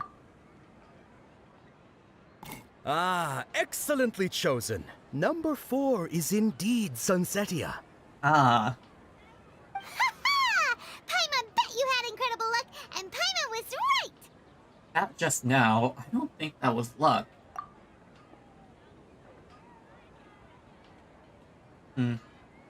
I don't know why, but I knew it must have been number 4. Huh? How's that possible? It's obviously random. Why do I keep having the sense of deja vu? Maybe we didn't sleep very well last night. Or maybe we slept too much. Sorry, Junior Zod, but I need to leave for a moment. Oh, sure. Huh? Where are you going? You're just gonna walk off like that? I'm on. Where are we? Flavor of deja vu. Go to Lambus Tavern. Take some Sunsettia flavored candy, box candy by yourself. Ooh. So if you miss that in this Archon Quest, you cannot get that achievement ever again. Oh wow. Ooh, wait. Hello. Radiant Spin Crystal. This is not good. A feeling of deja vu? Yes. Oh, Paimon knows what that is. It's when you feel like you've already experienced whatever is going on. In that case, Paimon also felt something like that today. But that's just our brains playing tricks on us, isn't it? In media like this, I don't think so. So, why'd you run here in such a hurry? I want to do something I would normally never do. I want to see if I can get rid of this deja vu. So that's it! You're intentionally doing things you usually wouldn't and seeing if you still get that same feeling of deja vu. Yes. Welcome, you two. Are you here for lunch? What would you like to eat? Want coconut charcoal cake, please? Got it. You don't look like you're from these parts, but I gotta say, you've got good taste. I'll give this order to the kitchen. Why, thank you. Coconut charcoal cake?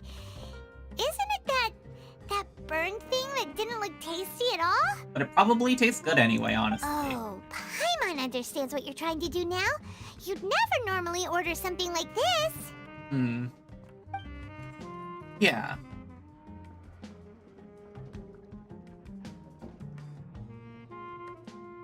That thing? Are you really gonna eat it? Don't knock it till you try it, right? Isn't this going a bit too far? Here it goes.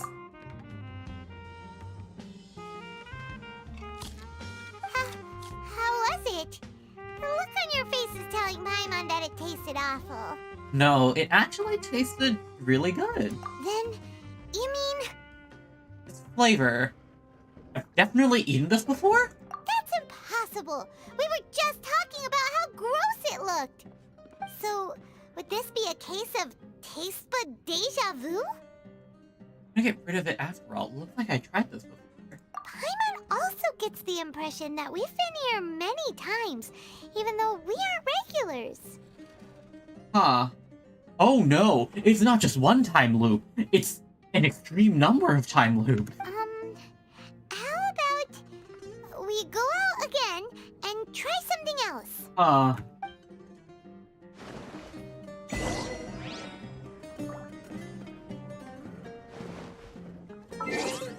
Achievement. What is it? Eat a visibly terrible coconut charcoal cake. Oh gosh, this is worse than I thought. Uh-oh. Might run into Dio or Dinyazad.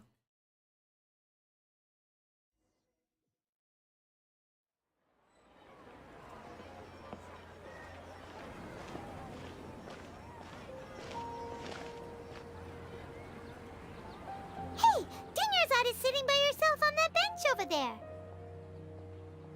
She be okay?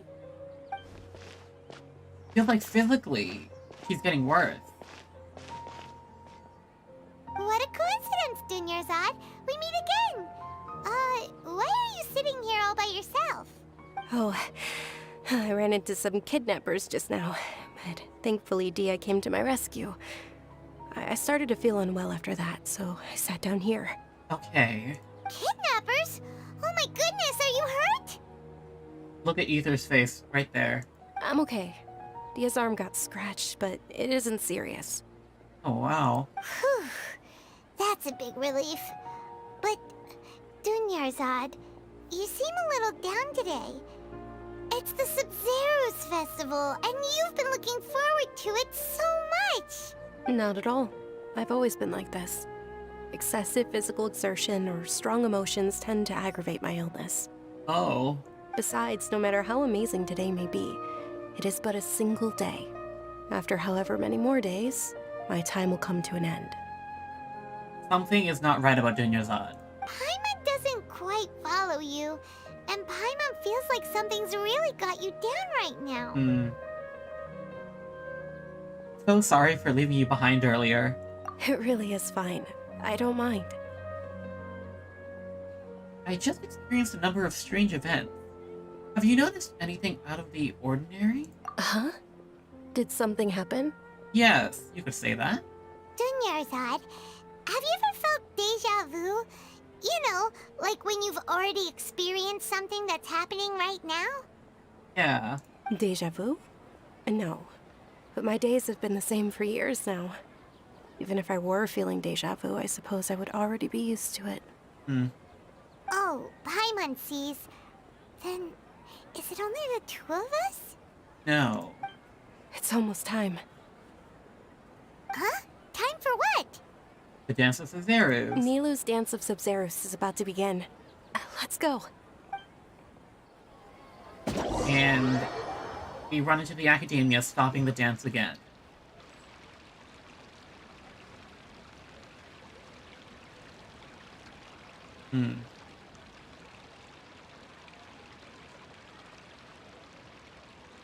With your lack of intellectual credentials, I do not believe you are qualified to debate with me. What you should be doing is finding workers to tear down this ridiculous eyesore. This is not good. And I also dislike this elitism very much.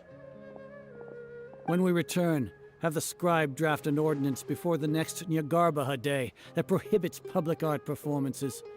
We will publicly announce it later through the Akasha. Ah, that's not good. Understood. I will inform him when I return. I got back to the part and I hate that guy. The Sub-Zero's festival. Go celebrate the birth of that god to your heart's content. That sounds a lot more ominous than it did before.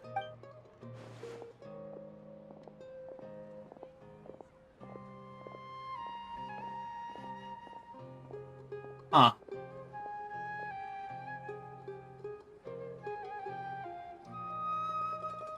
Nilou, are you okay? Oh, Dunyarzad. The Grand Sage ordered us to stop the performance. It's okay. There's nothing we can do about it. But you've been really looking forward to this. I don't want you to have any regrets. Oh. It truly is unfortunate, but I don't want to cause trouble for anyone. Didn't the Grand Sage say that he might investigate the organizers? Oh, I feel so bad for Dunyarzad. I feel like she hasn't realized that it's going over and over again. But her energy is just leaving every loop. True, but... well, okay. I'll just have to try again next year. Oh, everyone's mood is lower. The next festival. I probably won't be around by then. Oh. Wait, what did you just say? No, nothing. I'll be heading back to rest. Thank you for your help, everyone. Paimon can't believe what those heartless geezers did! Real shame. For some reason, I felt like this outcome was inevitable. Did Dunyarzad already go back? We should also return and get some sleep. We're gonna loop again. The festival was forced to close with an unfortunately abrupt end. So, in the end, you still couldn't figure out what that deja vu feeling was all about? No? Maybe it really was because of exhaustion. Feeling pretty groggy. I haven't thought about it, but my head feels very heavy. Same here. That's why Paimon stopped thinking about it halfway through the day. Huh. Then, how about we settle in and get a good night's sleep? For now, we can chalk things up to exhaustion. We can do more thinking tomorrow. That's the squirrel. Is it a talking squirrel?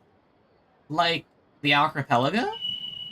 Oh, there's the beep again. Observing a modest drop in the output of jnana energy, but values still remain within normal parameters. Huh. Continue to monitor for variances in the data and find the cause as soon as possible.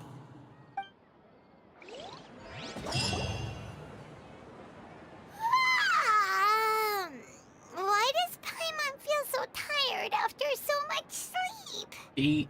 Everyone's energy is getting drained. Anyway, we should go meet Dunyarzad right away.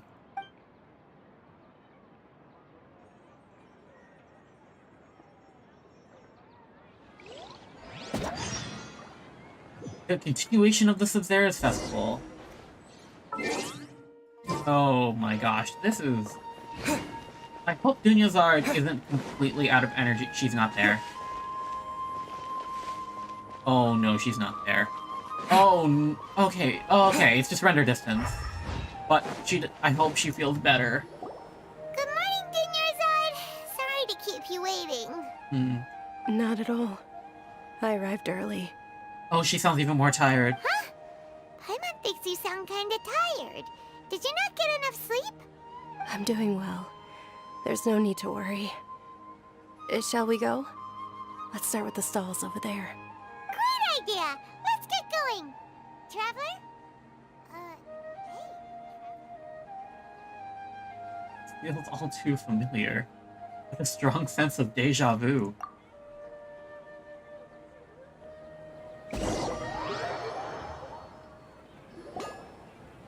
How many times has this looped? It's all thanks to Miss Dunyarzad's sponsorship that the children can enjoy the Sub-Zeros Festival. Oh, are you interested in Yalda candies? I have some boxes of candy here. Pick whichever one you want. Not much of a choice. All these boxes look the same. It's not that simple. Each box contains a random flavor. It's up to the luck of the draw. Flavors include lavender melon, hara fruit, sunsetia, and lizard tail and onikabuto. They all sound pretty tasty. And there's also lizard tail and onikabuto. Yeah. Huh? What were those last two? He'll help me choose. Paimon wants to eat the sunsetia flavor. Number 4. No problem. These boxes of candy are numbered 1 to 5 from left to right. Which one do you want? Oh my gosh. It's all number 4. Uh-oh. Oh, I like your confidence. No hesitation at all. Oh, congratulations! Number 4 is indeed sunsetia. This is not good.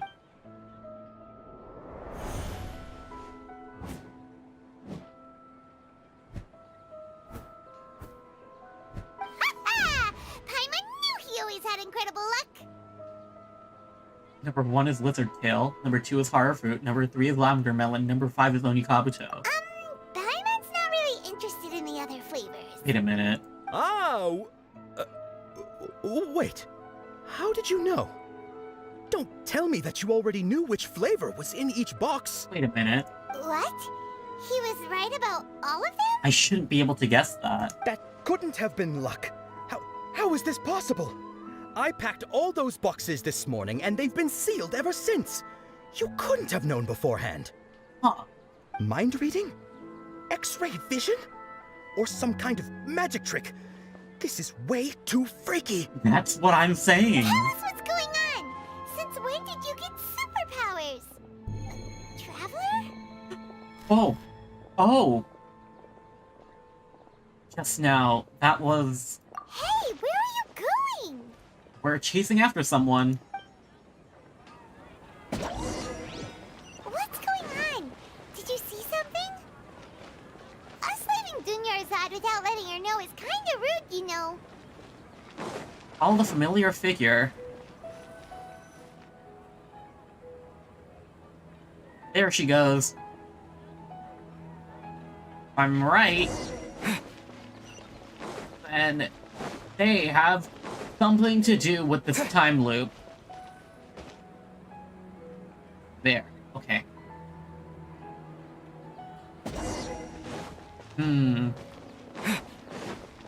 Now, where in the world are they? Here?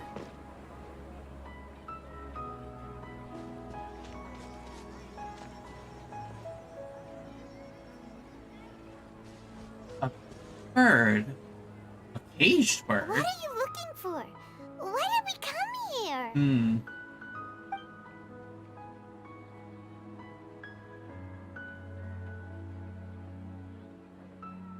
Familiar figure, an overwhelming sense of deja vu. Traveler?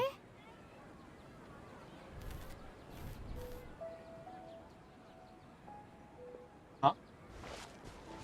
We're there. Oh my gosh. That's... And the bird's gone. Cage is open. After the mysterious girl.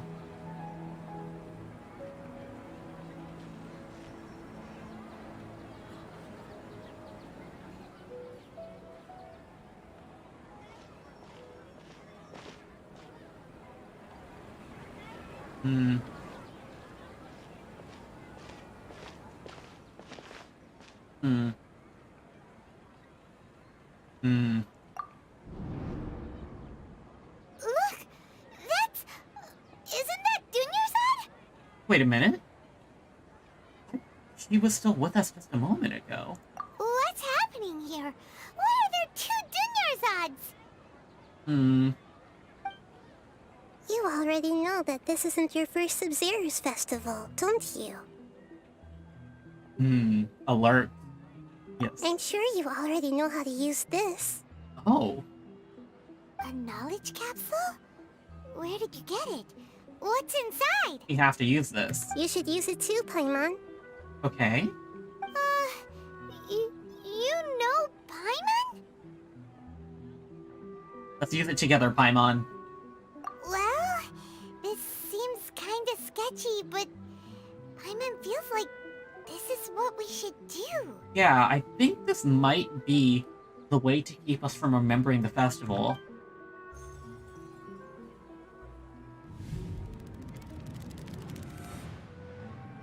What the?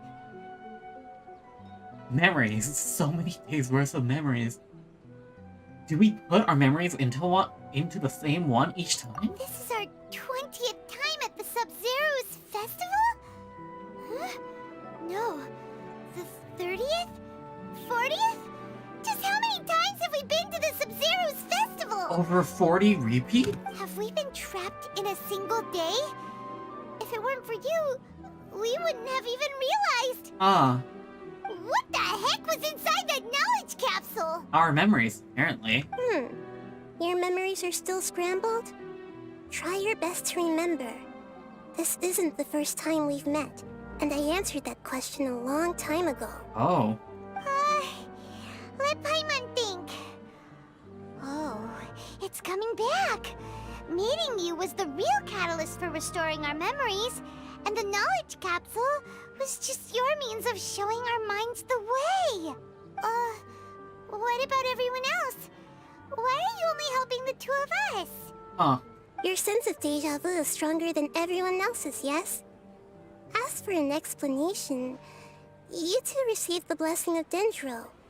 And you also have special, sensitive constitutions. Yes, we are very much unlike all the other denizens of Teyvat. It was as if a single sheet of paper was separating those memories from your consciousness.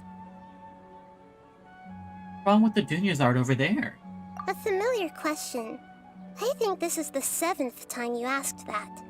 Vicar Elazar is just overtaking her. As you can see, she isn't doing well. You probably sensed it too. The Dunyarzad you were just with is different from the first Dunyarzad you met. That first Dunyarzad is in front of you right now, and she doesn't have a lot of time left. Uh-oh. What I need to do right now is break out of this cycle. Looks like you're almost done sorting out your brain. How do we leave? Oh yeah, I'm Nahida. Nahida. I know, you've introduced yourself before. Good, you passed the test. I have a feeling that this is the Archon. This is probably the Archon. What's happening? You can awaken our memories, and you seem like you know what's going on. Oh, wait, please don't tell Paimon even you don't know. Everything in this world runs in a loop. This cycle is called a samsara.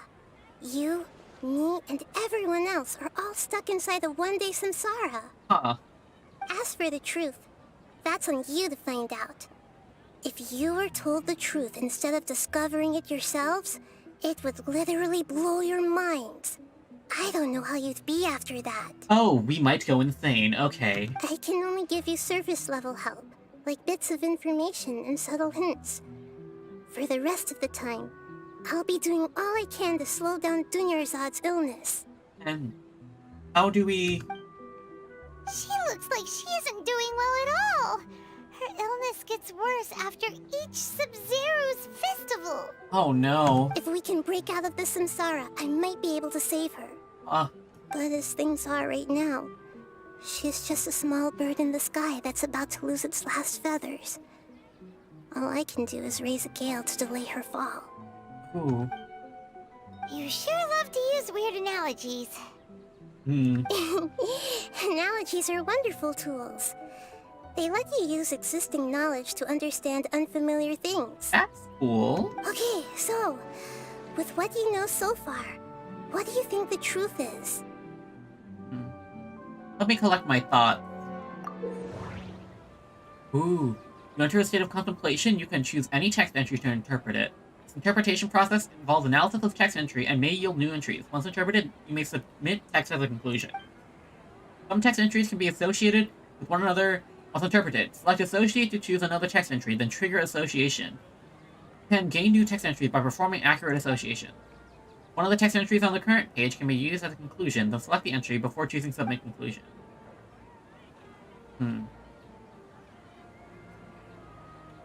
Deja vu. What's happening right now seems to have happened before. This feeling has been getting stronger and stronger. Oh my gosh, they use the voice actors! They're using the voice actors! We've already experienced the Sub-Zero's festival many times, and the day of the festival seems to be in a perpetual samsara. Associate with deja vu. Time loop. That should be it. The flow of time is endlessly cycling within one single day. Abnormal mental fatigue. My mind feels exhausted, even though I haven't done too much thinking. What is going on? Grand Sage's speech? The Grand Sage said, "Go celebrate the birth of that god to your heart's content." Did he mean something more? Interpret. The moon, illusions, and lies. What did they all mean? The conclusion is the Grand Sage, I think. That doesn't sound right. I need to carefully think things through. Alchemical divination results, then? That doesn't sound right. Well, I know we're in a time loop. A time loop? You've given similarly wrong answers in the past. A pity. That sucks. Still the wrong answer? Paimon thought that made a lot of sense. It feels like time's just repeating itself. Huh. A simple time loop can't explain some of the phenomena. You two are still missing a lot of information. Unfortunately, I can't give you any more hints. Uh-oh. Nearzad. The Sub-Zero's festival is happening every day, but that doesn't mean we can waste an infinite amount of them. Hurry and find the truth before today's festival ends.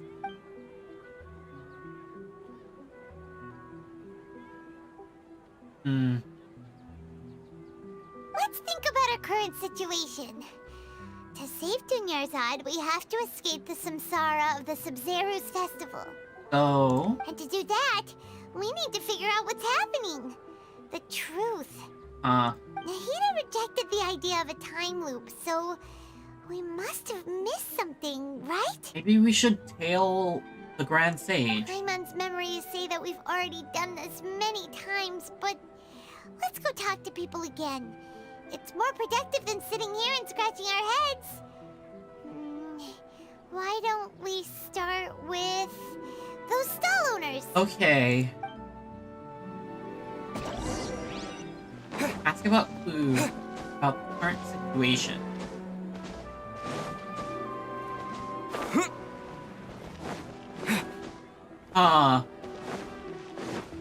Alchemical divination again? Maybe we could do alchemical divination again. That'd work. Hey there! Hey, it's you guys again.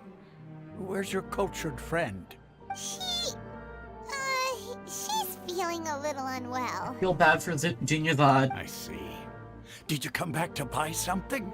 I guarantee the freshness of my products. I harvested them from the forest just yesterday. Have you felt anything strange lately? You ever feel like you're reliving the same day? Huh? What brought this about? I hurried back from the forest yesterday, and I'm selling produce here today. I haven't felt anything strange. To put it another way, if you really think about it, was yesterday truly yesterday?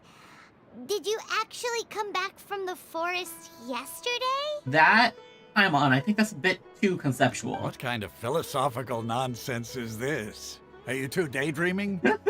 Didn't you know that no one dreams in Sumeru? Go somewhere else if you want to find someone to daydream with. No one dreams in Sumeru. He actually has a point. Is this a dream? Is everyone dreaming? Remember what he just said right now. No one dreams in Sumeru. True. It's so weird that people here don't dream. Why is that? Huh. Anyway, if this all really were just a dream, we would have woken up a long time ago. Let's keep asking around.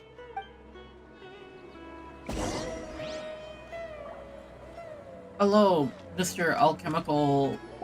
Mr. Alchemy? It's you two. Was my divination so accurate that you felt compelled to compliment me in person? We actually did run into a situation, but I'm not sure if it's related to your divination. Ooh, I knew it! I told you, the god's divination is highly accurate. You just hadn't fully understood its significance yet. You're really excited about this, huh? That's exactly why we came back. Help us better understand it. Yeah. Help you better understand it? Well, that isn't exactly what I excel at. But you gotta try. So, you're admitting that you don't have a clue? Anyway, what kind of situation did you get into? We're all trapped in the day of the Sub-Zero's festival. We actually divined our fortune many times. Huh? Hold on a second. I thought you guys just lost your wallet or fell for a scam. No. This is not... What you just said, are you serious? Does that kind of thing actually happen in real life? Well, it's happening.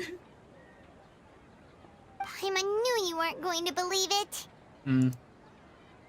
Marvelous. Truly marvelous. I believe you. Recall the interpretation of your divination. The moon, illusions, and lies. It really felt like an omen. Yeah, it is a bad omen. When you say it like that, the divination does sound like it's related to what's going on. Can you read any more into it? I believe that the Archon's revelations are never more than vague hints. Anything more specific is beyond the reach of mere mortals. Unless you're an astrologer like Mona. The book only says, if you trust your instincts and overcome your fears, the sun will surely rise.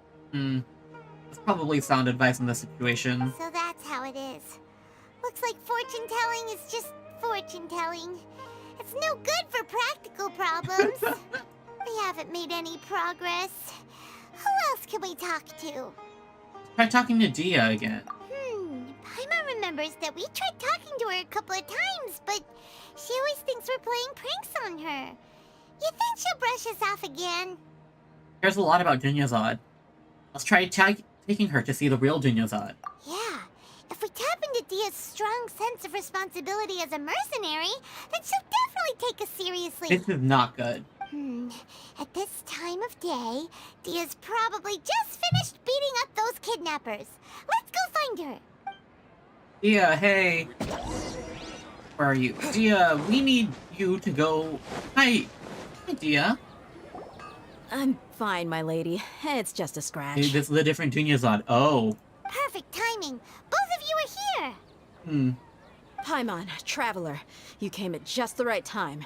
Listen, there was a dangerous a gang of kidnappers had just ambushed you. You just defeated a gang of kidnappers. Huh? You saw? Then why didn't you jump in earlier? If someone was protecting Miss Dunyazad, I could have went all out. Anyway, can you do something for me? You want the Traveler to take Dunyazad somewhere to rest up while you check to see if there's still any kidnappers around. Did Paimon get that right? Okay, we're just gonna start freaking her out. How did you know what I was going to say? We need to say something convincing. Dia's Claymore. People in Sumeru do not dream. Abnormal mental fatigue. People in Sumeru don't dream. What a strange phenomenon. My mind feels exhausted, even though I haven't done too much thinking. What is going on? The moon, illusions, and lies. What do they all mean? Dia's Claymore. Dia sold her greatsword to raise additional funds, and then she was injured because she wasn't used to her new weapon. This is going to get a rise out of her. Tell her, Traveler! You got injured because you aren't used to using your current greatsword. Sold your greatsword to support the festival. I didn't tell anyone about that. Including Miss Dunyazad. You couldn't have known. And just now, you literally took the words right out of my mouth. What's going on? Alright, so this is the situation. Alright, explain. You explain everything to Dia. It's kinda hard to believe what you just told me. First, let me make something clear. Most of us desert dwellers might not be the scholarly type, but we do have basic common sense. Haven't you noticed something off about Dunyazad? She's quieter than usual. Uninterested in anything and really gloomy. Yeah, she isn't the same as before, but... Her parents said that this is how she was like at first. Huh. At first? Before her dream? I don't quite understand what you're all talking about. I'll go rest on the bench over there. My lady, are you angry? This is not good. Come with me, I'll show you some evidence. All right, I'll give you the benefit of the doubt since you knew about my greatsword. Let's make this a quick trip. Miss Dunyazad isn't completely safe here. Well, you're gonna be in a bit of a shock. Bring Dia to Nadia. Or, Nida? How do you pronounce that? Can I teleport there? I haven't unlocked that yet. Oh, wow, that's... I can't believe I haven't unlocked that. Okay.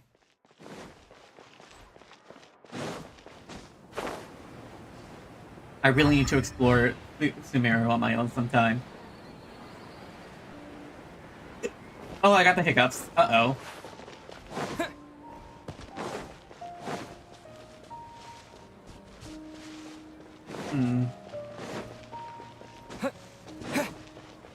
Here she is.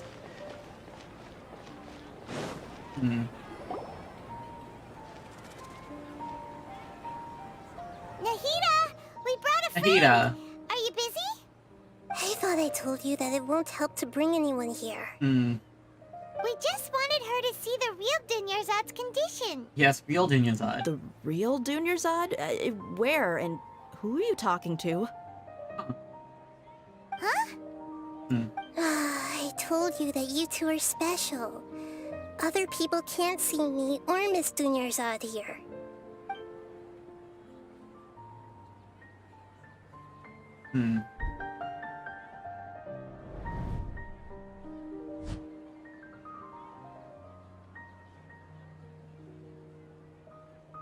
Hold on. Over there.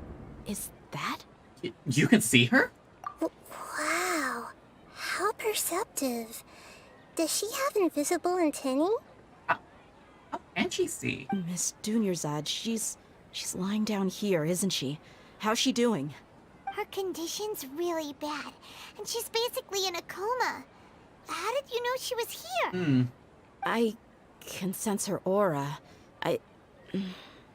There are also lingering feelings of something like regret or disappointment. What happened? Oh. Do you believe us now? The Sub-Zero's festival has been repeating itself. Begin discussing the issue with Dia, who can finally understand the situation. You think the sages are behind this? Probably. Yeah, they've always been against us.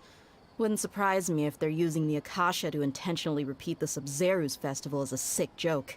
You have a point.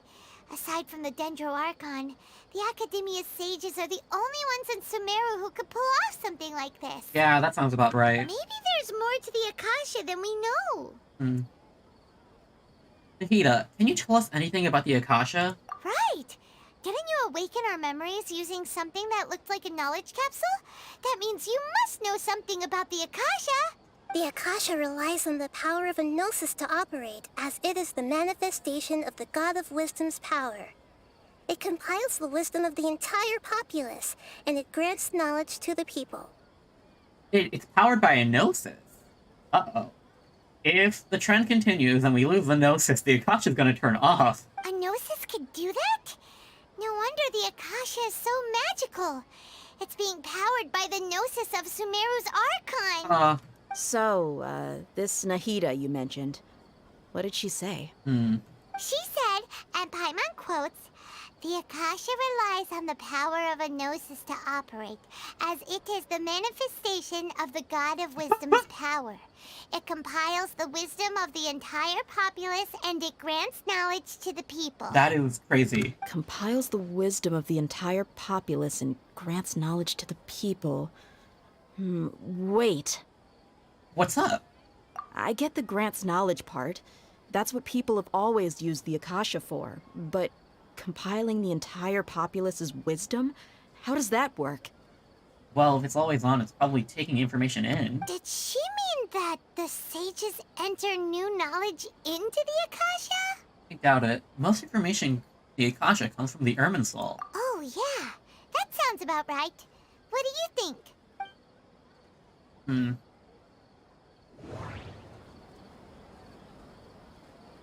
People from Sumeru do not dream? People in Sumeru don't dream. What a strange phenomenon. Okay, Nahida said the Akasha relies on the power of a gnosis to operate, as it is the manifestation of the God of Wisdom's power. It compiles the wisdom of the entire populace, and it grants knowledge to the people. My mind feels exhausted, even though I haven't done too much thinking. What is going on? Deja vu. What's happening right now seems to have happened before.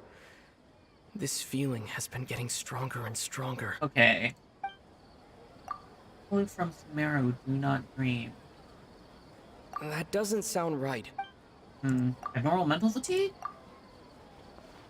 You mean the Akasha is causing our mental fatigue? Huh. Now that I think about it, my head's been feeling unusually heavy. When the desert dwellers set off on their quest for knowledge, a sage once said, "Knowledge always comes at a price." Compiling the entire country's knowledge, you'd think The Akasha pulled a 180 and is extracting information from us? How would it do that? Who knows? The Akasha can put knowledge into our heads, so who's to say that it can't also poke around in there? We don't know any specifics. Yeah. What's the point of doing something like that? Thought crime? Just think about it. If you could combine the knowledge of every single person in Sumeru, then you can basically turn Sumeru City into a single massive brain. That is... This hive mind could make breakthroughs in problems that even the smartest geniuses can't crack. She is very... like...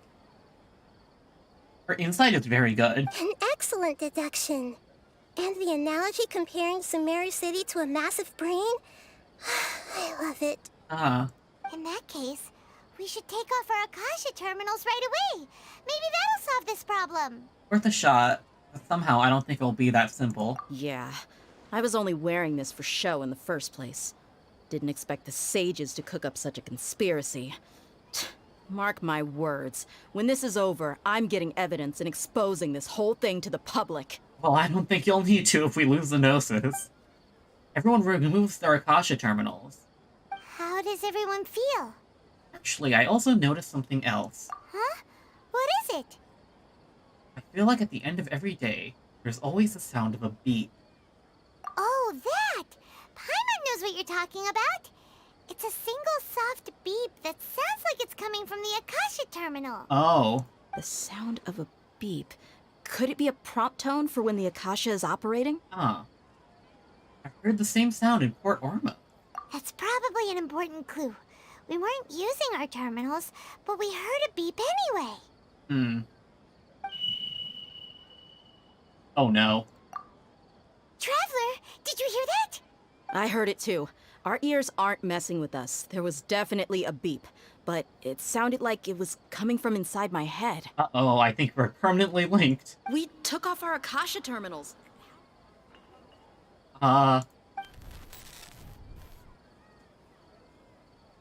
Phase runtime has exceeded its expected length. At this rate, there may be casualties. Uh-oh. But we cannot lose all of our progress. Oh, they're using the Sub-Zero's festival as, like, staging grounds. Or...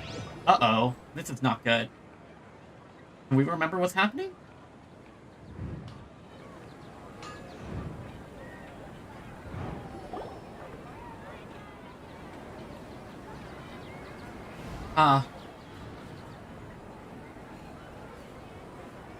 That's not good. It's really not good. Paimon remembers everything! Yeah! Good.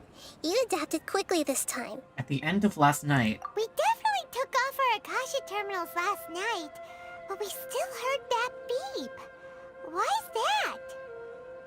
We've been implanted with another form of the terminals? We failed at severing our connections with them? But now we can at least confirm one thing. The Akasha definitely has something to do with whatever's trapping us in this cycle. Probably. Oh, Paimon doesn't get it. Why would the Akasha go this far if all it wants is everybody's wisdom? Dreams. It's probably dreams. You can only get creativity from dreams. It's extremely difficult for lab rats in an experiment to understand why they're being treated the way they are. Gee, that's a nice analogy. If we're lab rats, then what are you? Nahida, you've never told us anything about yourself. Is there gonna be a caged bird analogy here? I guess I'm the moon. The moon? Illusions and lies. The moon? Wasn't that the result of our divination? Anyway, knowing who I am won't help you get closer to the truth, so you should focus on other things. Don't get distracted and miss any clues. You'd probably call in Dia again. Okay then. Dia helped us a lot yesterday, so let's go find her. If Paimon's reading the time correctly, those kidnappers should be showing up soon. We should go beat up the kidnappers. Oh.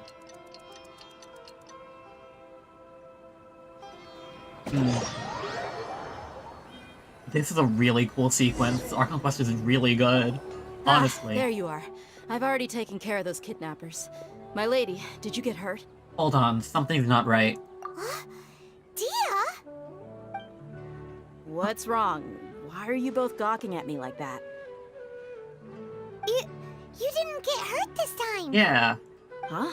What do you mean this time? Why are you so surprised that I managed to get out unscathed? Those kids were amateurs. Because you sold your claymore. Aren't you still getting used to your new greatsword? From familiarity, usually lands you some scratches. Shh! How did you know about my greatsword? I haven't told anyone about it. Please, don't tell Miss Dunyarzad. Ah. So Dia's lost her memories after all.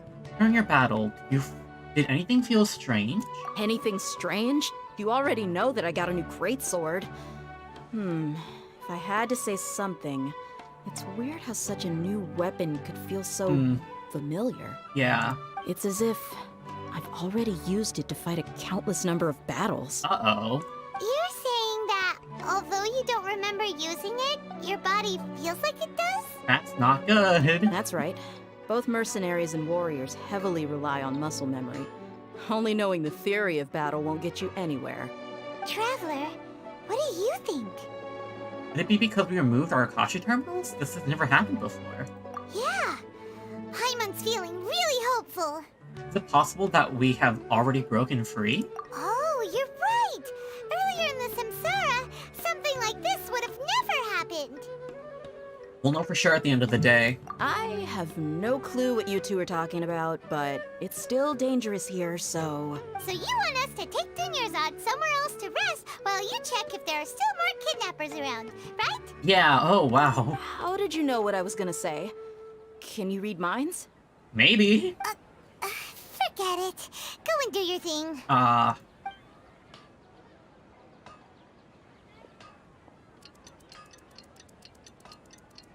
Something happens over and over. Beep? Maybe we'll talk to Nilou. Whew.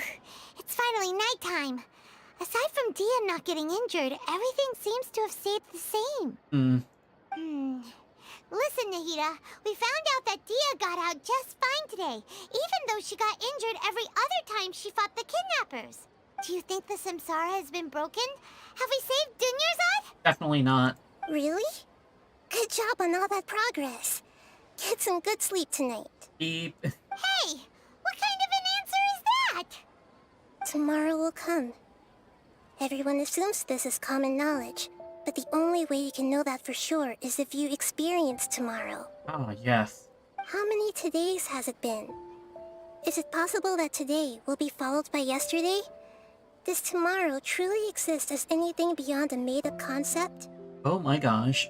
It's even possible that this entire world is a lie, and the history of the whole world has just been one endless Sub-Zero's festival. Okay, no more. Paimon's brain is already shut down. That's why it makes no sense to waste your energy thinking about things you will learn tomorrow. Yeah. Get some good rest. You know, use the bathroom and flush your anxiety dookie away. What is that analogy? Hold on, what did you just say? Did Paimon hear you correctly? Huh? People always say they feel a sense of relief after they take a duk-duk. That's why I suggested you could try that. Is that so strange? It's so strange and so against common sense that Paimon's at a loss for words. You were sounding kind of smart just a minute ago. We're going to get some rest. Yeah. Even though it's happy and lively at the Sub-Zero's festival every day, it feels like it's been a long time since we've really gotten to relax. Let's go back to our room. There's the beep. Continue the harvest. Compared to what we stand to achieve, these sacrifices are trivial.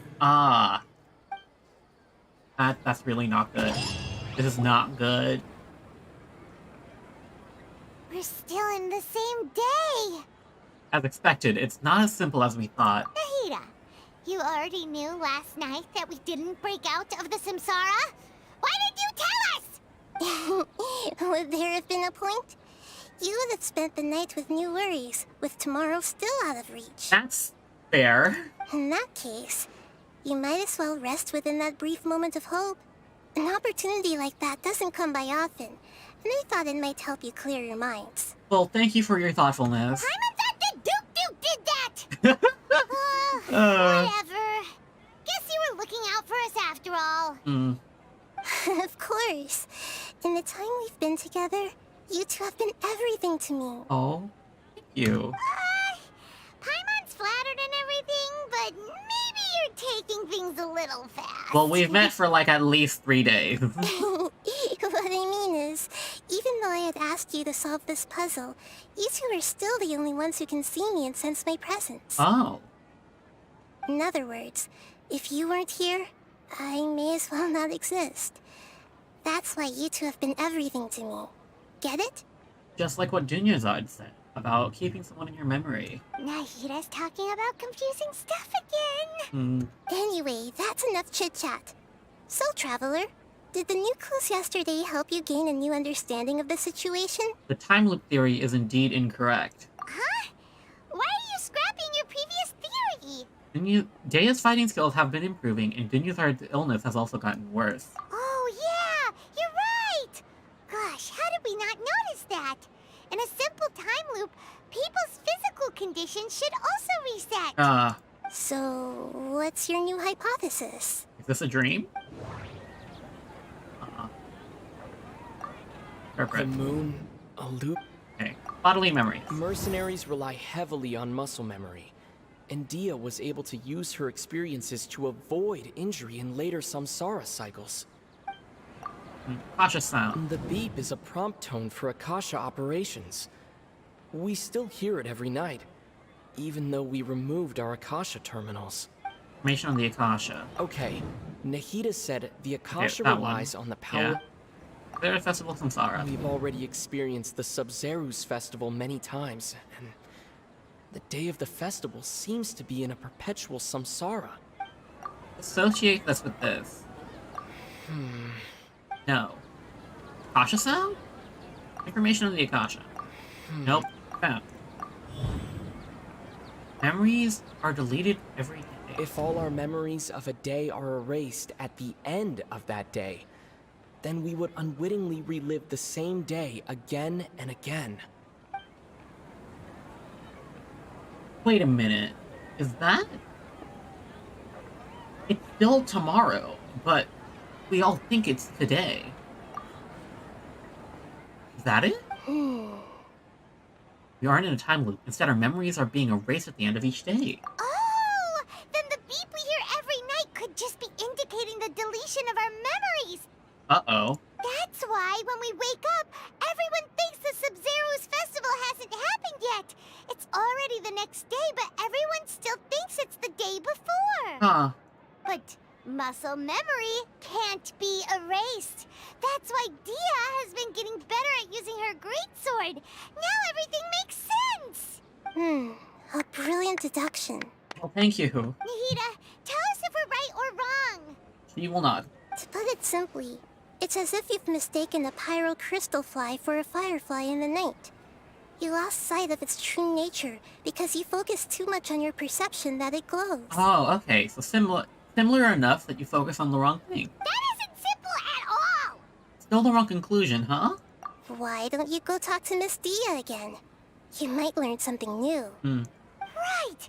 She did help us find our latest clue after all. Let's go! I'm so happy Dia is such a big part of the story. I love her design and character. I would roll for her if it didn't take forever.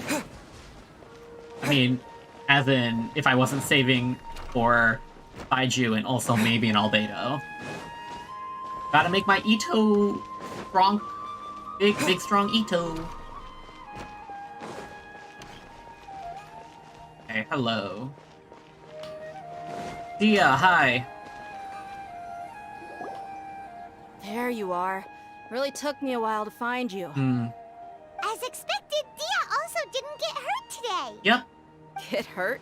Why would I? Don't underestimate me. Well, you're still getting used to your new greatsword. Yeah. Huh. Truth be told, I also think it's pretty strange. It just suddenly felt so familiar in my hands and... wait a second! How did you know I got a new greatsword to begin with? I didn't tell anyone about it. Traveler, could you explain the situation to her today? Paimon's gotten a little sick of doing it. We don't actually need to explain everything. Let's just get straight to the point. Oh, that works. Yeah. You suddenly became proficient with your greatsword because... We've lived through the same day many times already, and our memories of the day are erased every night. What happened to you guys while I was gone? Did you get brainwashed by some cult? Well... Don't think too hard about it. Just take what we're saying at face value. That sounds like a hard ass. Alright then, let me get this straight. You're telling me that my body's already gotten used to this great sword, but my brain just doesn't remember it? Yeah. Yes, your memory's being erased every day. Then I'd have to disagree. That's impossible. Huh? Oh? Why do you think that?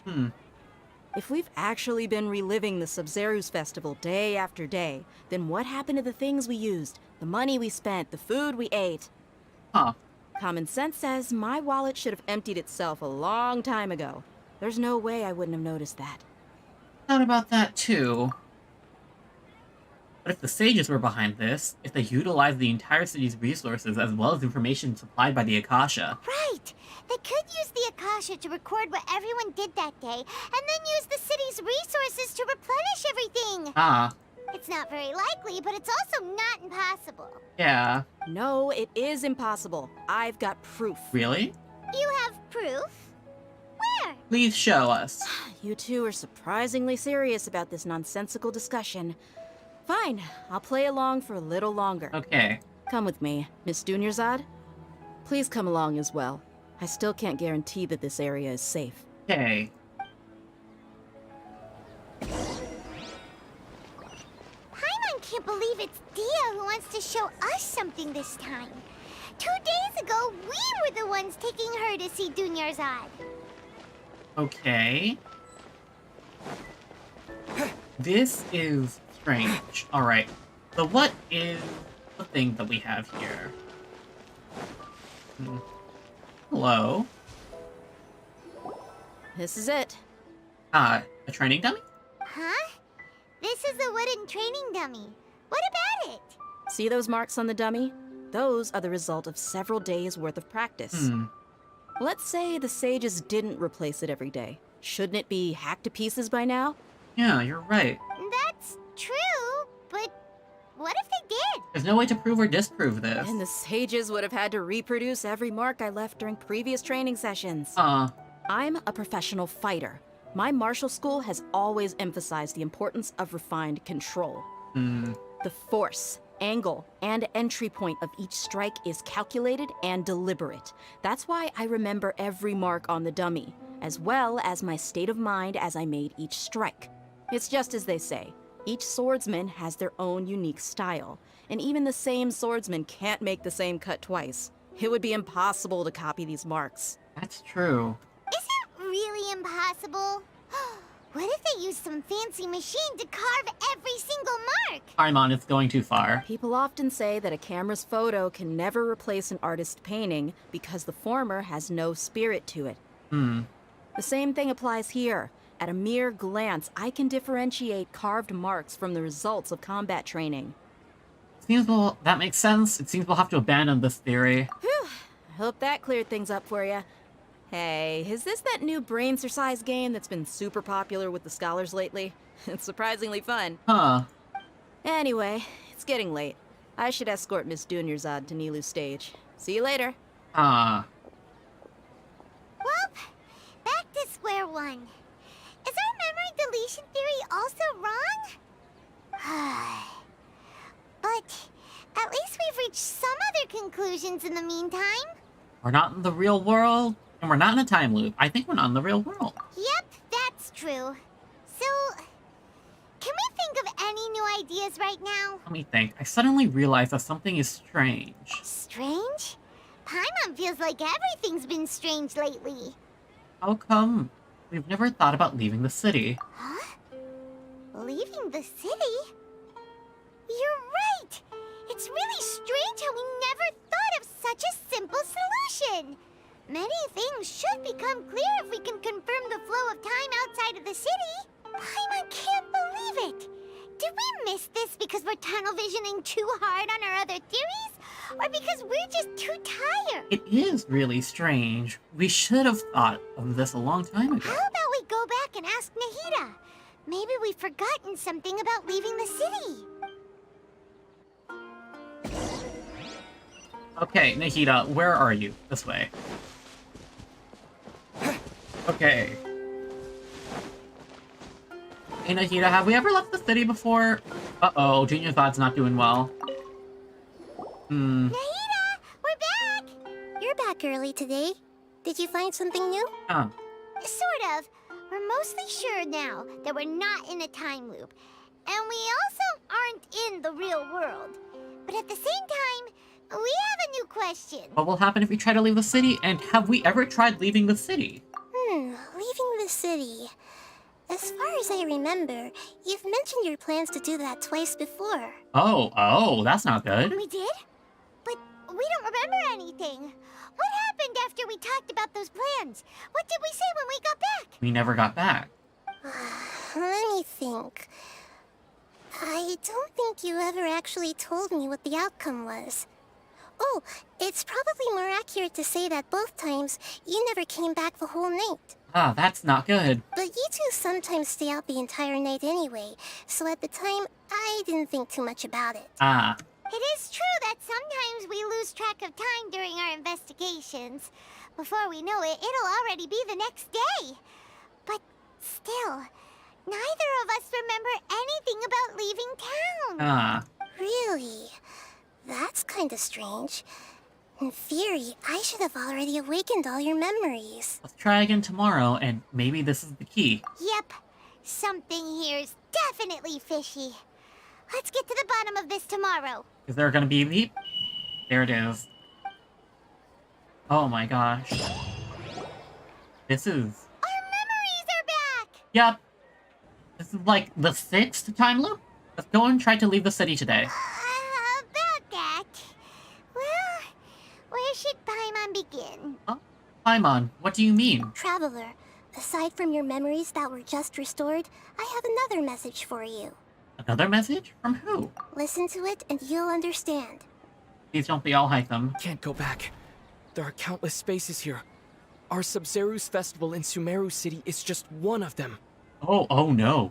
This is my own voice? Traveler, you should be missing 2 days worth of memories.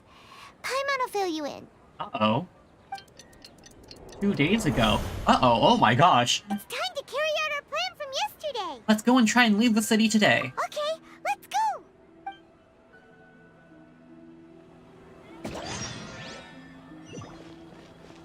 Okay, now we empty illusions of the Caesar's festival.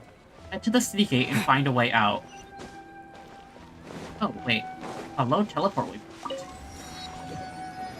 Hello? Why can't we leave the city? What is the Academia up to now? Don't ask me. It's not like I can tell you anything. This is a direct order from the Grand Sage. Just wait until tomorrow. I have a real emergency. My goods have already arrived at Port Ormos. If I don't hurry, they'll be stolen. That's your problem.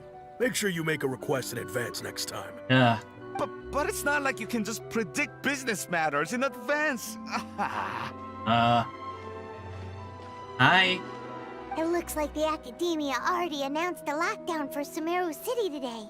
How completely unsurprising. Yeah. Let's go and question them. Hello, sir. Why can't we leave the city today? He doesn't know. Here we go again. Don't ask me. I don't know either. We just received an order that no one is allowed to enter or exit Sumeru today. They didn't tell us anything else. Oh, time to insult. Well, the Academia doesn't trust you at all. Of course the Academia wouldn't share their plans with the pawn. Angering me won't get you anywhere. If I had that kind of insider info, I would have left this stupid post long ago. I'll sneak out. It looks like he really doesn't know. If we can't get anything out of him, let's take matters into our own hands. Why don't we climb over the walls? Those guards can't be everywhere at once. Yeah. This is a good spot, and the guard hasn't noticed us at all. Let's hurry! Paimon, stay here. Huh? Why? Are you going to leave Paimon behind? Leaving the city might trigger disruptions in our memory. We need someone to stay and witness events from this side. But what if things get really weird out there and you get into some trouble? won't be able to help you. Hmm. Oh, Paimon knows that Paimon can't do much, but we've always been together, haven't we? Don't worry, Paimon. If we leave together, it'll just be the same as before. Okay. Paimon will wait for you. Promise Paimon that you'll come back as soon as possible. Just a quick look. Oh, okay. And please, be careful. Hey. What do we see from out here? Memories! Hmm. Let's go and try and leave the city today.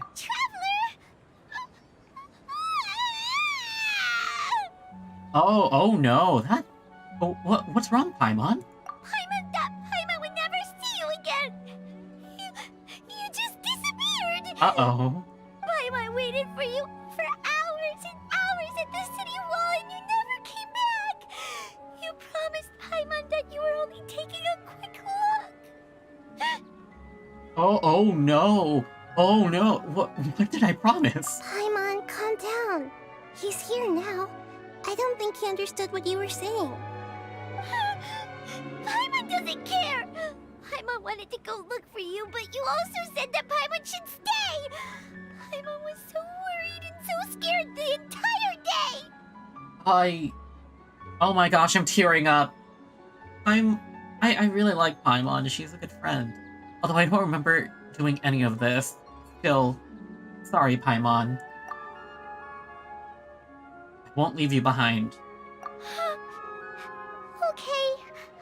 Paimon will forgive you. The most important thing is that you didn't actually disappear. Oh, Paimon was so scared that you had gone into another world. Okay. Paimon, can you tell us your perspective of what really happened yesterday? Okay. Paimon describes your plan from yesterday. I see. Using two people's different perspectives. After that, you left the city. Paimon kept her eyes on you the whole time, but then you disappeared in an instant. You sure that's what you saw? You weren't zoning out or anything. No way! Paimon was watching you with the fullest attention. What's your perspective, Traveler? You sure you don't have any memory of this? Yes, I don't even know that yesterday existed. I guess that explains everything. You also lost your memories the last 2 times you tried to leave the city. Those days' memories can't be awoken. That's not good. But we got this from a knowledge capsule. Can we put that in there? So, if we leave the city, our memories will be completely erased?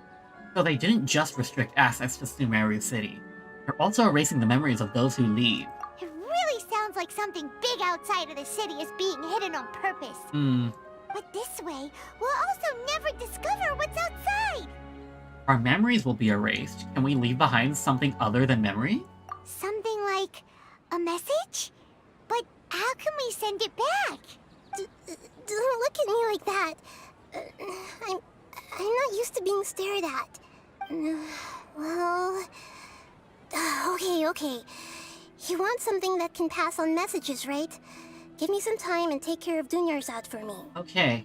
Yep, now we're talking. Alright. Is she gonna make a memory capsule? I mean, a canned wisdom?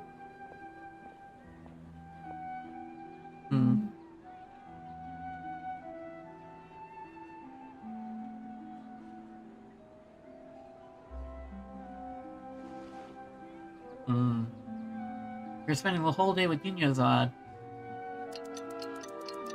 It's almost nighttime. Uh-oh.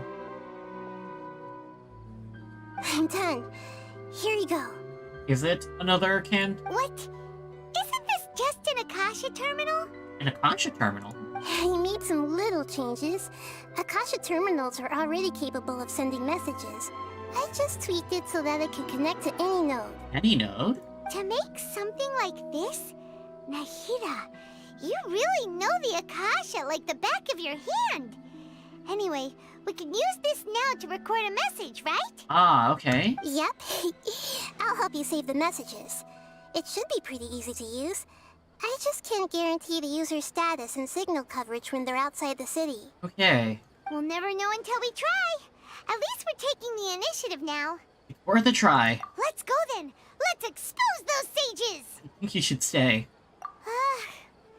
All right. Paimon isn't as worried about being separated since it happened once yesterday. But Paimon still isn't happy about it. I'm so sorry I'm not saying much. It's just, this Archon Quest is so freaking good. Like, I haven't had this much fun in the storyline in forever. See you tomorrow, Paimon. Okay. See you tomorrow, Traveler. Now, what do we see outside of Sumeru That covers City? everything that's happened so far. That message was what I left for myself when I left the city. Yes. Although the signal was choppy and had some interference, we still managed to receive 2 messages from you when you were outside. Okay. Okay, now that you understand what's going on, let's hear the messages together. Okay.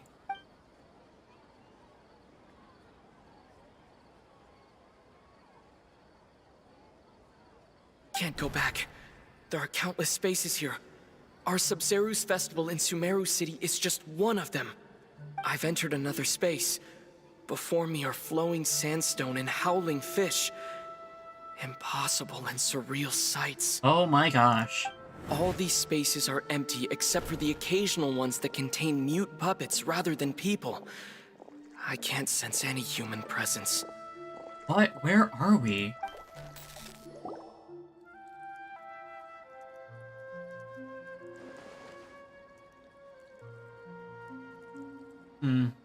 That's one heck of an info dump.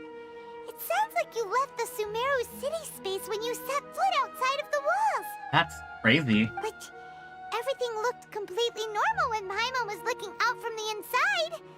That's unbelievable. And if we take your word for it, the other spaces all had very weird contents. There's another part here. We only received it last night. There's one final part here. Oh. These spaces have been disappearing one after the other, absorbed by something like a sun in the sky. Oh? And now, even the final space has also disappeared. Ours? Behind me, a lot of spaces just appeared again from thin air. I get it now. Those spaces are actually... Oh. That's not good. Why did the message end right there? What did the Traveler want to say? What are those spaces? This is so interesting. Oh my gosh. Oh, wow. Probably because yesterday just happened to end at that moment. Ah. Oh, right. Paimon did hear a beep from the Akasha. Did it come from here or from the message? The message. It should have come from the Traveler's Akasha terminal. Ah. After the beep, Traveler said even the final spaces also disappeared. Traveler, what do you think that final space could have been? Spaces without human presence. All the bizarre spaces I saw outside the city had one thing in common. A lack of human presence. Real world. Was that space actually the real world? But wouldn't a real space just randomly disappearing like that be catastrophic? The space where we were yesterday. My impression is that each day in this samsara only ends at the sound of that beep from the Akasha. Ah. Probably that. Yeah, that's the only logical. That's what it is! After the sound of the beep, the final space, the Sub-Zeru's festival, also disappears! And we're taken to the next day! Later on, Traveler also mentioned a bunch of new spaces materializing behind them. Do lots of new spaces appear every day? Paimon's head is spinning. Just what are these spaces anyhow? Are they something to... Well, consider this. For all the horrors of the Archon War, at its heart, it was just a game where a bunch of gods fought over 7 seats. Oh, wow. That's one way to put it. So no matter how strange or spooky things may look on the surface, maybe all they point to in the end is a small and simple secret. Wow, the Archon War, huh? That's an analogy and a half. A secret, huh?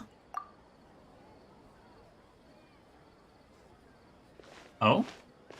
Give me some time. I need to organize my thoughts. Hey! Where are you going?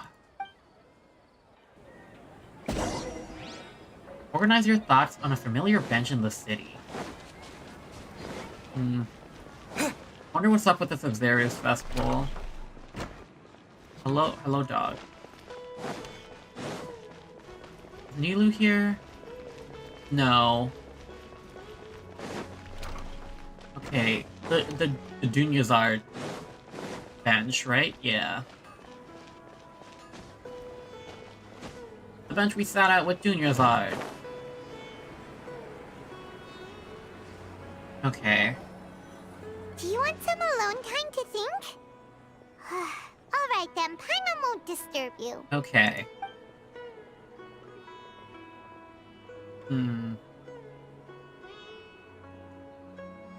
Time is shifting. Hopefully we can still save Dunyazad. The dance of Sub-Zeros is about to begin. I'm going to go watch it. The Dance of the Zerus. That time already? Okay. Why don't you go ahead, Dunyarzad? We still have some other stuff to do first. Okay then. See you later. Bye, Dunyazad. Have you figured it out yet, Traveler? Time is ticking away. I think I know the answer now. Awesome! What is it? Paimon wants to know. Oh, wait, no. Let's meet up with Nahida first. You can tell us both together. This time, we're gonna get to the truth. Is it a dream? Because people in Sumeru don't dream, but why is that? You know? Are they just trying to get... Like, are they just trying to get rid of everyone who follows Lesser Lord Kusanali? That's a question. Nope, not that. This.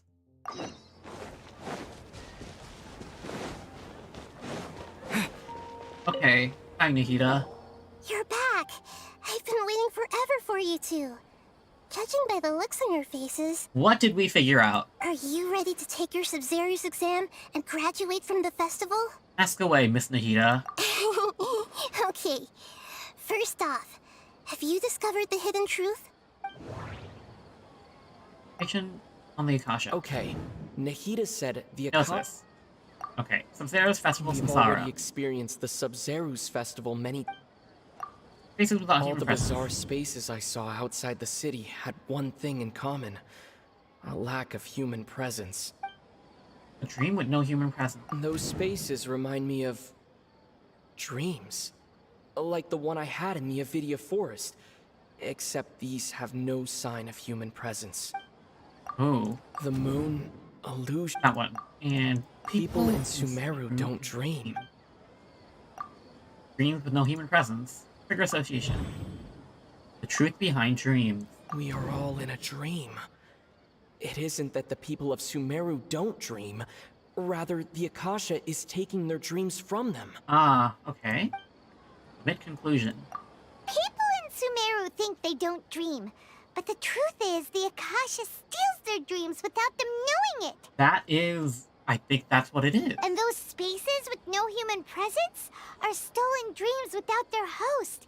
That would explain why they sounded so weird when he was trying to describe them. Huh. So people in Sumeru do dream after all. In fact, we're all in one big dream together right now. Which is insane. Correct answer. Now, how did you conclude that the Akasha is capable of this? It connects everyone, right? All the wisdom of the entire populace. It compiles the wisdom of the entire populace. Akasha operation requires The a gnosis. Akasha relies on the power of a gnosis to operate. I hear a second voice in the background. What is this? It is the manifestation of the God of Wisdom's power. Grants knowledge to the... And it grants knowledge to the people. Compile the knowledge. That doesn't sound Nope. right. Grant knowledge? That doesn't Nope. sound... Gnosis. That doesn't sound... Wow, I just missed everything. Okay. Oh, okay. those dream-controlling creatures in the forest also get their power from the Dendro Archon, right? That would explain why the Akasha has the ability to control people's dreams, too. That makes sense. Oh, that's why they brought up the Avidio Forest earlier. But is stealing everyone's dreams really how the Akasha compiles their wisdom? Isn't there anything more to it than that? Dreams are fantastical, complex, and full of imagination. People's brains are the most active when they're dreaming. And that has basis in science. In other words, dreams are rich bundles of human wisdom. So in other words, the complete opposite of how Hypatia understood it. Yeah. Paimon remembers her saying that the sages think dreams are foolish delusions, and the fact that no one dreams is a blessing from Greater Lord Rukkhadevata. So it was all a dirty trick? That makes sense, yeah. The real story is that the sages from the Academia are using the Akasha to steal people's dreams for their own use, huh? Yes, and they don't intend to stop there. Oh? By the sounds of it, you understand the current situation pretty well. So then, what about the Samsara? They're going to destroy everyone who follows the Lesser Lord Kusanali. Akasha sound. The beep is a prompt tone for Akasha operations. We still hear it every night. I think it's this one. Grand Sage's speech. The Grand Sage said, "Go celebrate the birth of that..." Yeah, okay. Those spaces kept disappearing before my eyes. But as soon as that beep sounded, many more spaces materialized. Appearance and disappearance of dreams. Those dreamscapes kept vanishing. But as soon as that beep sounded, more new spaces appeared. Associate the speech. That? Nope. Akasha sound. No. Sub-Zero's Festival Samsara. Mass production of dreams? Huh. Correct. The Akasha is keeping each person's brain in a constant dream state, but also separating their consciousness from their own dream. Oh, so they take the consciousness from their original dreams and send it into this one. Their disembodied consciousness is placed inside the collective dream of the Sub-Zero's festival along with everyone else's, while their now vacant dreams are harvested by the Akasha. Oh. No one is any the wiser as another day passes in the dream, and so begins another samsara cycle. Oh my gosh. People wake up to yet another dream about the Sub-Zero's festival. The dreams that belong to them are once again harvested by the Akasha, and so it continues. Okay. So, this is like a dream factory, and the Akasha is a dream harvesting machine. Did Paimon get that analogy right? Seems about right to me. Very good, Paimon. Using analogies well is an excellent habit to get into. This is insane. I am at the edge of my seat. Okay, so that beep we keep hearing is actually from our real-life Akasha terminals. Taking off our terminals in this dream doesn't do anything. All right, last question. Who am I? I know who you are. The moon. They say that alchemical divination is the Dendro Archon's divine revelation. So then, if Nahida has referred to herself as the moon... Now that I think about it, wasn't illusions a hint that we're all dreaming? Yes. Now that I think about it, wasn't illusions hinting at the sage's deception of Sumeru's people? You are the moon, as in the Dendro Archon, right? So you noticed. You're Lesser Lord Kusanali. I thought that one would be the hardest question. That's why I put it last. Uh-huh. And here's the Paimon freakout. That wasn't hard at all. Even Paimon guessed that. Everything about you is different. We just didn't want to expose you is all. Oh, Paimon's really smart here. Good for Paimon. Now that you mention it, Nahida, you've been hinting to us since the very beginning. Yep. Like, why would anyone outside of the Academia... The Academia. I think it's Academia.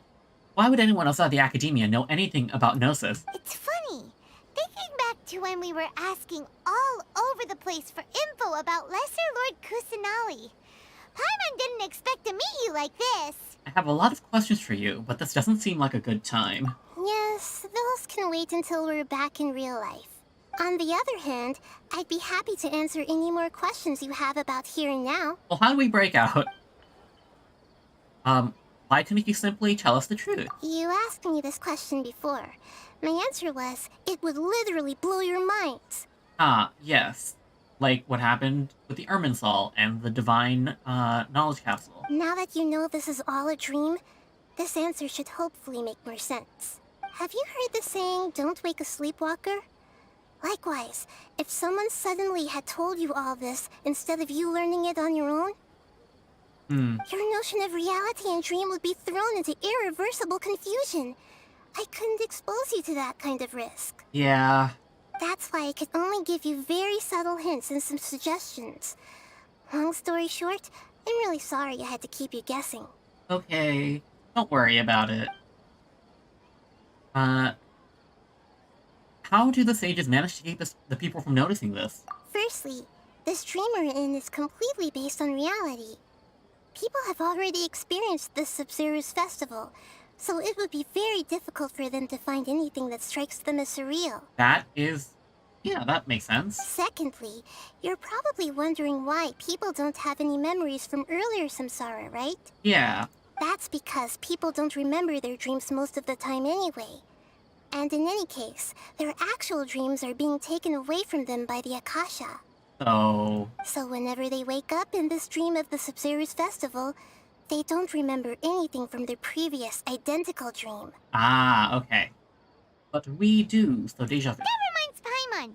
Traveler had a dream when we were in the Avidia Forest, but couldn't see what it was about after waking up. Is that an example of what you mean? Yeah. Yes.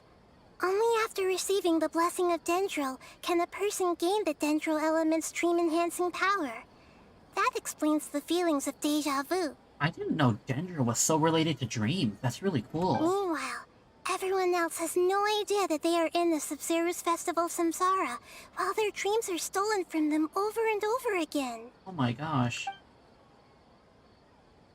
How about the side effects of a mass-produced dream? Can humans really keep dreaming forever like this?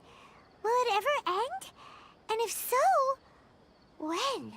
You might say your mental fatigue has already answered this question. Eventually, there's only so much that people can tolerate.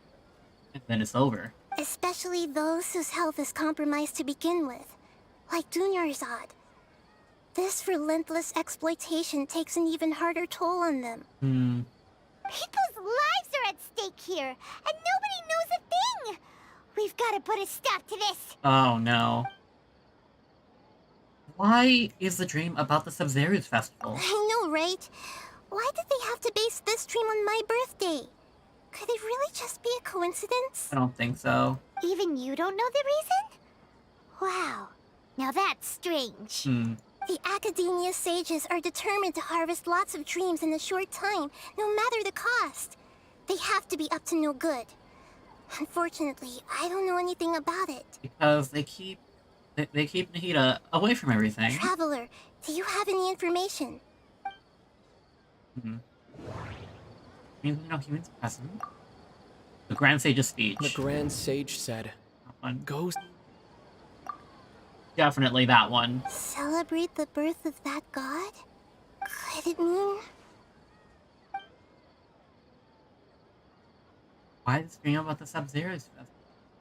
I don't have any more questions. Deceiving the people of Sumeru with no regard for their safety. No matter what they're trying to do, this is unforgivable. After we end the Sub-Zero's festival samsara, we have to look into them. Okay. How can the sages of the Academia do this behind their Archon's back? This is ridiculous! Because they don't believe that Kusanali is their actual Archon. In the end, I'm just the moon. The real sun is long gone. Rukadavada. A sun and a moon? Nahida's talking in riddles again. That's what I thought. There's the beep. Oh, we're out of time today. I'll tell you how to break free of the samsara tomorrow. See you then. Thank you.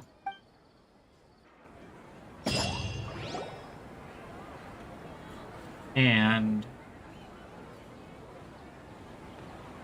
Good morning, Nahida. Wait. Now that Paimon remembers everything. Should we instead say good morning, Lesser Lord Kusanali? Nahida, are you okay? Hey! What's wrong, Nahida? You don't look too good. Where's Junior Zod? She couldn't have... I'm afraid that what you're thinking right now is correct. No! No! Did Dunyarzad already disappear? That... No way! Oh... Are we too late? The real Dunyarzad's consciousness has indeed disappeared. It can no longer endure the constant dream harvesting. Oh. Paimon can't believe it. Wait, so what about that other Dunyarzad? Just what is she? Is she also going to disappear? She's actually something like a puppet, but not completely. Oh? The real Dunyarzad's consciousness could no longer keep playing her role in this dream. So another Dunyarzad appeared to replace her in the dream. Just like the grass and the trees, that Dunyarzad is just a building block of the dream that helps to keep it going. But personality-wise, she's nothing like the real Dunyarzad. Puppets are stiff, and can't copy a living person's vitality. After all, they're just there as filler. Oh.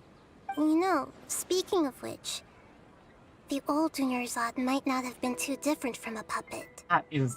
Oh. Dunyarzad truly believed that she met you within her consciousness, and it was you who inspired her. So you do remember her after all. Yes. Back then, her family was overly protective of her. No one cared about her personality or thoughts. It was as if she only lived to stall her Elazar. Oh. I just gave her a little wisdom so she could look at life in a new way. So that she could be her own person. But even so, she still... Still meant a lot to her. You are a kind Archon. Far from it. I'm still a long way off from being a real Archon. Well, no one ever stops learning. I couldn't even save her. If I were a competent Archon, I wouldn't have let my most faithful follower die at the Sumeru's festival with so many regrets. Oh my gosh. Really like Dunyarzad. Please don't beat yourself up over it, Nahida. It's the sage's fault, and theirs alone. I'm not beating myself up. All I did was to rationally observe the distance between myself and a real Archon. Oh my gosh. Don't be like that, Nahida. Even real Archons are still allowed to be sad. Yeah. To prevent more tragedies like this, we must end the samsara as soon as possible. Great, but how do we do that? Although the Sumeru's festival dream is under the Akasha's control, only humans can dream. Even the Akasha is unable to create them. Okay. That means this dream belongs to a host who created it. Huh? So, how should we find that person? Well, if this is someone's dream, then everything here must come from deep within their consciousness. It's not Dunyarzad because... Which means, with the power of imagination, they can change anything in this dream. Imagination? What do you mean by that? Lucid dreaming. If you can dream it, and you know you're dreaming, you can change anything. It's your mind. Imagination means breaking through what you perceive as normal. Like when the server at a tavern brings a plate to you, you'd naturally assume that food is on it. However, if you're the dream's host and you become aware that you're dreaming, when you imagine gold and more on the plate, the dream will respond in kind, and the server really will bring you gold and mora. Oh my gosh. But right now, our host is unaware that this is a dream. No matter how many times they're served, it will always be food. So we find the host, then what? Find some way to make that person realize that they're dreaming. Usually, once that happens, the person will wake up and the dream samsara will be broken. Okay. How are we going to find them, though? If it could be anyone, it'd be like looking for a needle in a haystack. And even if we did find them, how are we supposed to make them realize they're dreaming? Make them wish something else happened. After all, like you said, don't wake a sleepwalker. It's extremely difficult, yes. But the only ones who can do it are you two. Remember, everything you've achieved up to this point has all been for the sake of finding the host and ending the samsara.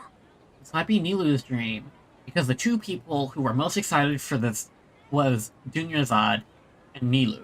As for me, during this time, I'll be out of town. Out of town?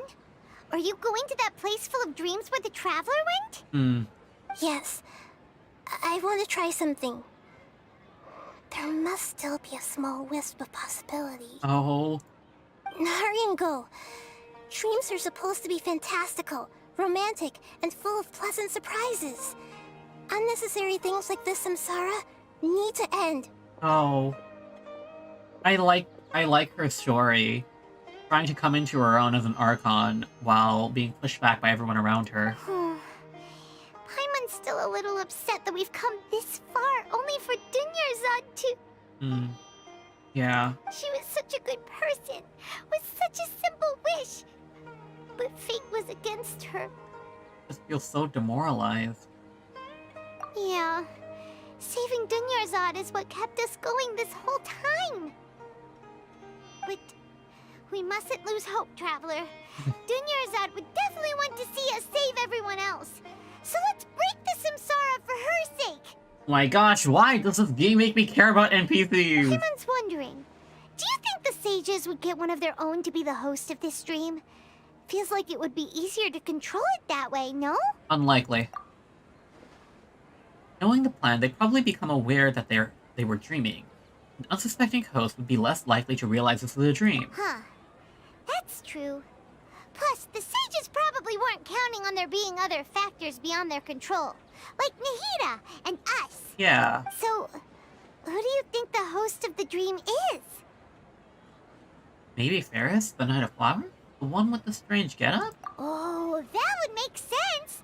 Ferris, the Knight of Flowers, is a symbol of the whole Sumeru's festival, right?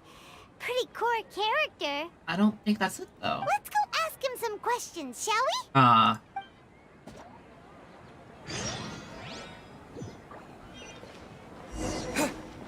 The end of the Sumeru's festival. Talk to Ferris, Knight of Flowers.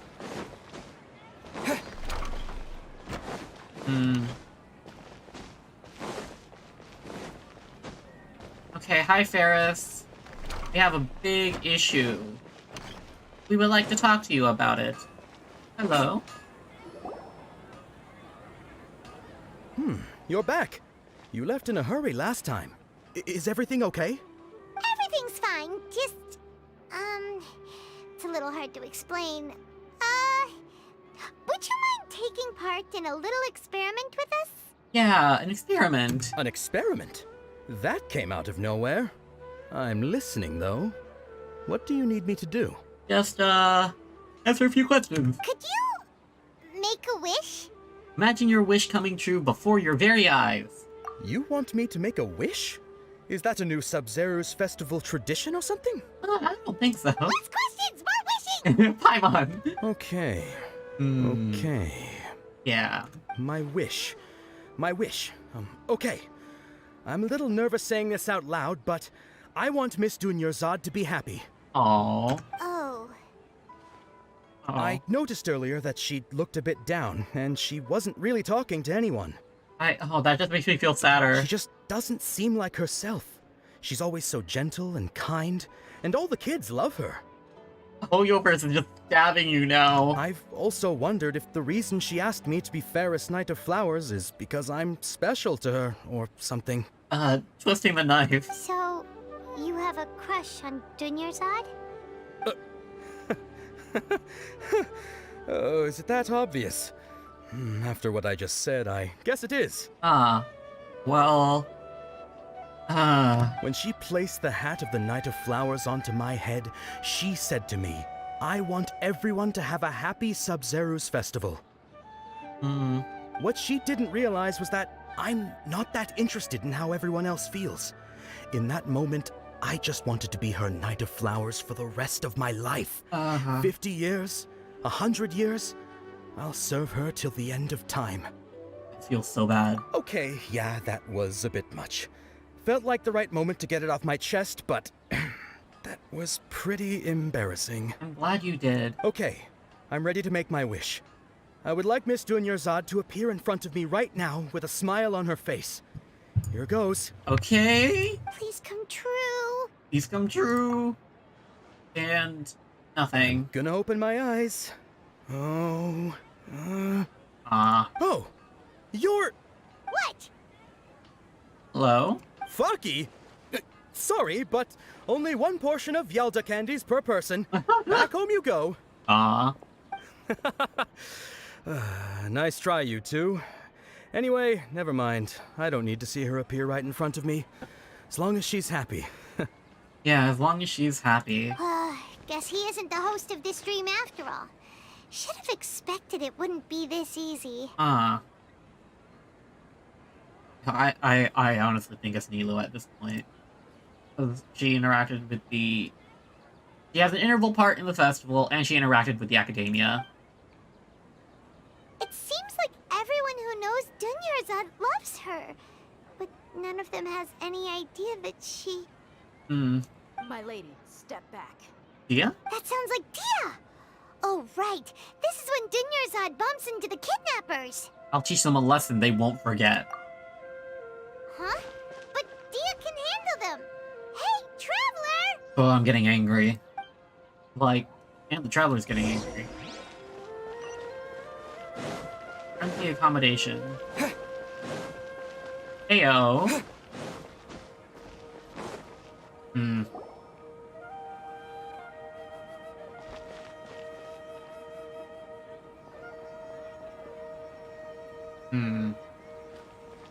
Oh, it's you. Great timing. Please take...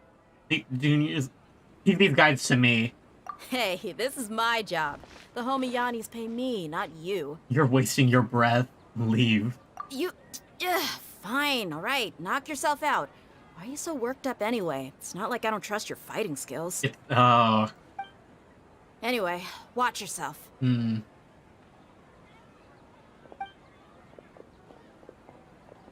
So you got yourself some backup. Suit yourself. You're going down. I'm gonna beat up all of y'all.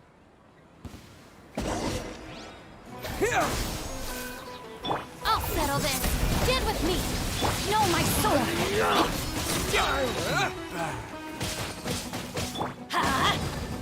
Overload. Propagate. That microphone is doing a lot of damage. Let's light it up. Our bond is strong. Following orders. Oh, hello.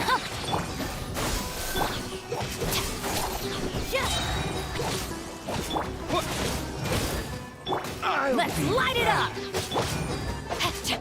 Scatter. Burning? There we go. Again? Okay, they're all beat up. Traveler, are you just taking your anger out on those guys? I'm just angry at myself. You and Nahida both. Dunyarzad wouldn't want to see you two like this. Oh, and speaking of her, Paimon just remembered something. Oh? Remember how during the first Sub-Zero's festival, before the Samsara started, we came here with Dunyarzad because she wanted to pick something up? Wonder what she wanted. She said it was because she had forgotten something. Yes, I do remember that. Okay, so Paimon's memory is working so far. Anyway, Paimon also remembers that she is staying somewhere around here. She pointed it out to us the night before the Sub-Zero's festival. Should we check out what the item is? Yeah, even if it's only a tiny clue, it'll probably still help us more than this needle in a haystack search. Yeah. Let's see. I wonder what it is. This is the place. It's rude to enter other people's spaces without permission, but desperate times call for desperate measures. Ooh, Ether's really angry. Hey, the windows are unlocked. Okay, Paimon's gonna take a peek inside. Okay. Paimon enters the room and returns a while later, carrying something. This was only a temporary residence, so there was pretty much nothing inside except this book on the table. Oh. Should we open it? Alright, what's in... You can't read in dreams, but I think this is a very special case. Elegantly written note. After almost 16 years, I was finally able to get these notes written before the Sub-Zerus festival. Once the festival ends, you and Paimon will probably continue your journey immediately. So I was hoping I'd be able to give this to you before that. It's a compilation of folk legends concerning Lesser Lord Kusanali, created from a series of interviews that I conducted in succession and wrote down. I interviewed so many people, but I'm afraid that there are very few who know much about her. Still, I hope this will be of use in your search for her. Oh my gosh, she was helping us. Darvaville's water supply was once contaminated, forcing everyone to go very far out to get water. One day, people suddenly found that the water was drinkable again. And some said that a green light was seen near the water source the previous night. Everyone believes this was a divine work of Lesser Lord Kusanali at work. This sounds quite possible. Decontamination of water sources via natural means probably takes ages. Lesser Lord Kusanali appear in Gandharvaville then? After Mama passed away, I was super afraid of the dark and couldn't sleep. But from one day on, I would hear a voice that would chat with me until I fell asleep. A nice lady told me that Lesser Lord Kusanali must have been watching over me. Poor child, I hope that the Sub-Zerus festival makes him a little happier. This is quite similar to something I experienced back then as well. He is indeed a gentle god. There was this one time when I had a wee bit too much to drink. I couldn't find my way home to save my life. Then, when I turned a corner, I could have sworn I saw Lesser Lord Kusanali. She was very tall and had the most muscular arms, and she caught me when I slipped and fell. The next morning, I found myself sleeping under a tree. I reckon that must have been her looking out for me. I'm not sure this one has much value as a reference. Well, probably just a tree, right? These folk records, appended with Dunyarzad's references and opinions, leave every page densely packed. Wow. Dunyarzad wrote all of this. Sounds like she was always thinking of us even while we were away. Oh my gosh. Even though she was also busy preparing for the Sub-Zerus festival and had all her health problems to worry about. She must have wanted to give this to us as a gift on the day of the Sub-Zerus festival, right? Yeah. If we hadn't found this book, we never would have known. But now that we know, we can't even thank her. Dunyarzad. Hey! Where are you off to now?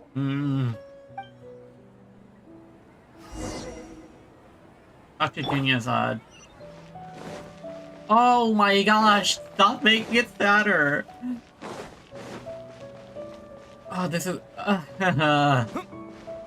not the real Dunyarzad. She's not gonna... It's just twisting the knife. Stop it.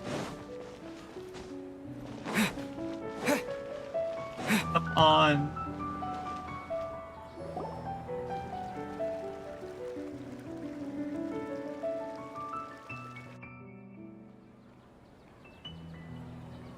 It's Dunyarzad's puppet. I guess it's better if I say this out loud.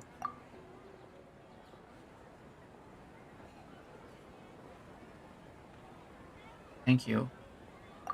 Traveler? Hmm.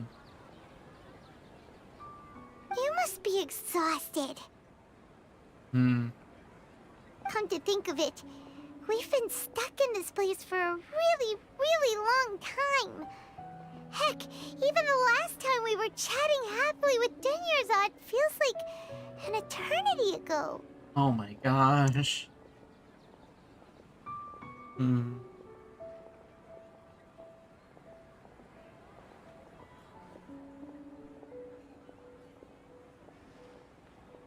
I just feel really bad now.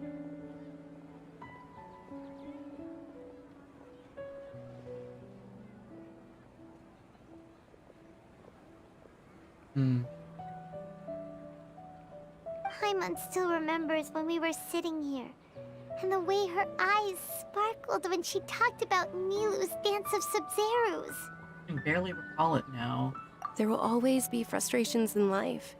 but I know that the point of living is not to leave behind any regrets. Wait a minute. That's what she said the first time.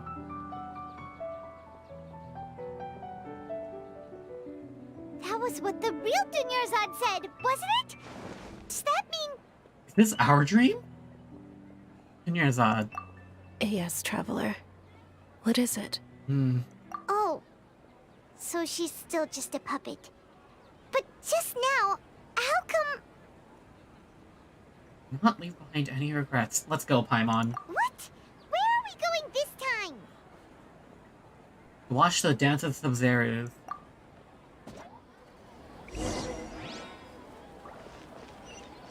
Don't wake a sleepwalker, right? Oh my gosh.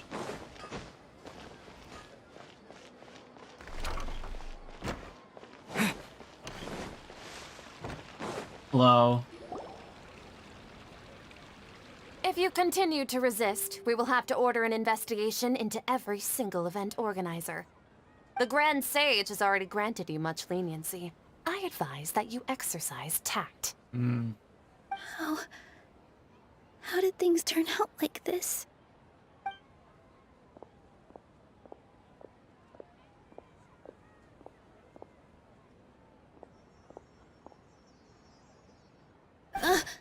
Traveler? You don't have to get involved. He's a sage from the academia. I don't want to drag you into this. Hi. Traveler. Hello. Traveler? What the heck are you doing? If you get arrested by the academia, that's another day gone to waste!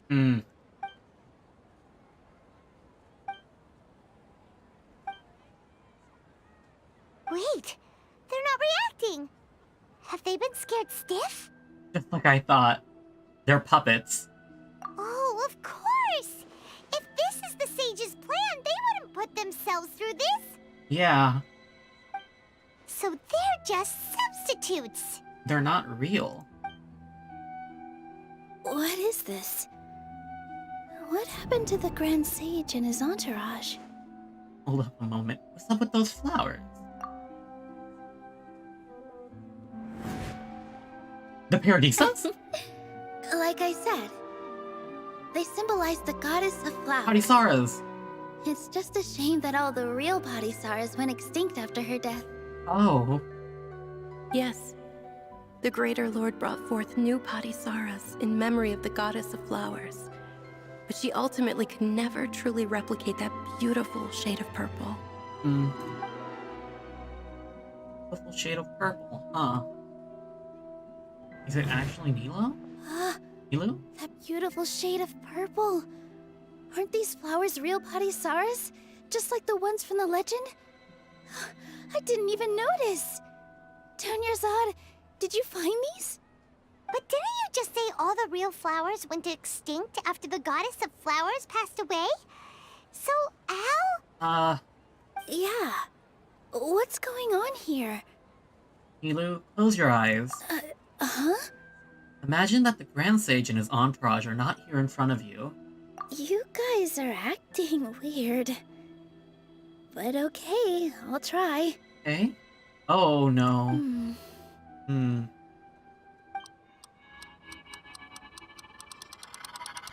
Hey! What? They disappeared! So Nilu's the host! What a surprise! Yeah. Purple Padisaras don't exist in the real world anymore. But in Nilu's subconscious, they can appear as decorations on the stage. Yeah. It's just like the example Nahida told us. People assumed there will be food on a plate, and Nilu assumed there would be real Padisaras in the flower pots. That's crazy. Wait a minute. So when you saw the flowers, you instantly knew it was Nilu? Correct. But if we want to end the samsara, we need the host to become aware that they're dreaming. Well, we're speaking very loudly right now. How should we make Nilu realize that? But we're talking. Am I dreaming? Yes. Huh? How did you come to that conclusion? So I'm right. Is this Lesser Lord Kusanali responding to our celebration of the Sabzeruz festival? I hate to break it to you, but no. Wrong guess, but you aren't completely wrong either. The point is, what made you think this is a dream? Does she have deja vu? As far as you know, people in Sumeru don't dream, right? Yeah, but have you heard the tale of the first sage? To prevent a calamity, he went on a journey to find the Archon. Oh? Ooh, sounds familiar. Dunyarzad told us a story like that when we first arrived in Sumeru City. So it was about the first sage, huh? Yep, but in the part you heard, he hadn't become the first sage yet. There's more to the story. Oh? Ooh, please tell. His piety and wisdom were acknowledged by the Archon, and she finally gave her blessing to him. All kinds of spectacular scenes appeared in front of the first sage, as if all the knowledge in the world was being painted onto a canvas right before him. He was captivated. After who knows how long, he mastered all the knowledge he could comprehend. Afterward, he said to the Archon, "I miss my parents, my wife, and my children. I've been away from home for far too long. They must be worried." Oh. The Archon smiled. The next second, the sage found himself lying in his bed, as if he had just woken up from a dream. A dream? His wife, lying next to him, said, "You're off to search for the Archon today, aren't you? Have a safe journey, my love." In the end, the first sage took care of many disasters in Sumeru City, and founded the Academia. What a happy ending. Yeah. And set a precedent for the dream stealing, though. So, the first sage was dreaming ever since the beginning of the story? He never went on his journey? Yes. But his faith and determination were conveyed to the Archon, so she blessed him in the form of a dream. Paimon understands where you're coming from now. That's a really interesting connection. But we really gotta wake up soon, like the sage in the story! Now that Nilou is aware of it, this dream should be over soon. I see. Well, it just so happens that today's Sub-Zero's festival is almost over too.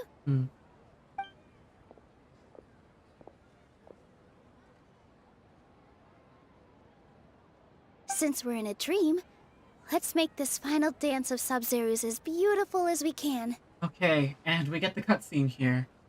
I've been waiting a long time for this. Please, dance your heart out.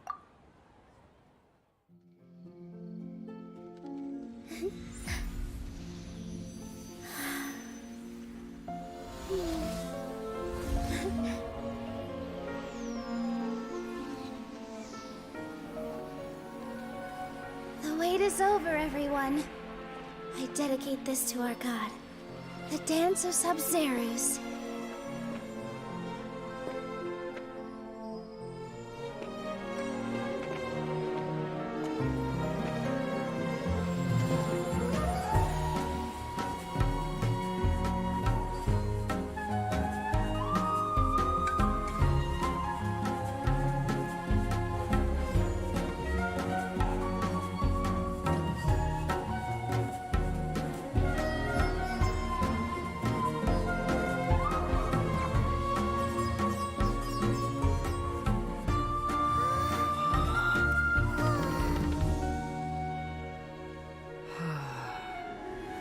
I'd be lying if I said I had no regrets. I would have loved to see Nilou's dance.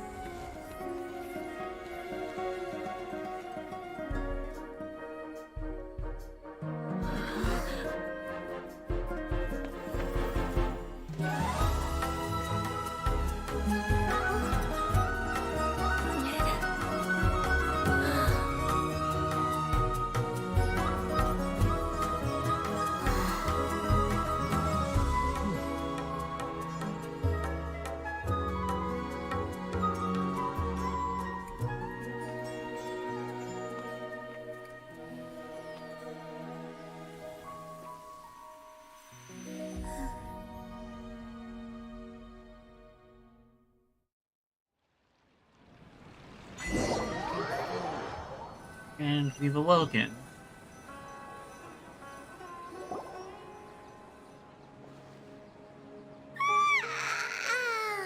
Oh, good morning, traveler. Oh, Paimon feels like she's been asleep for the longest time. Good morning, Paimon. My head hurts. Paimon's head feels super heavy. Did we oversleep?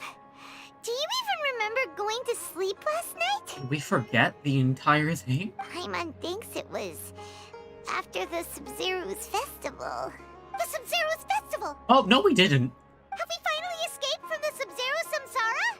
I remember now. Quick! Take off your Akasha terminal! The end of the Dance of Sub-Zeros, I think I saw. Quick, let's go see Junior Zod.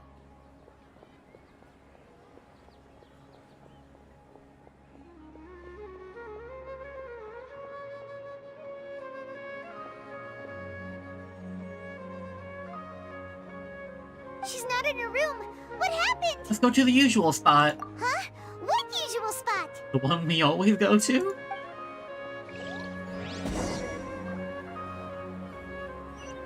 Here's oh no, with Nahida.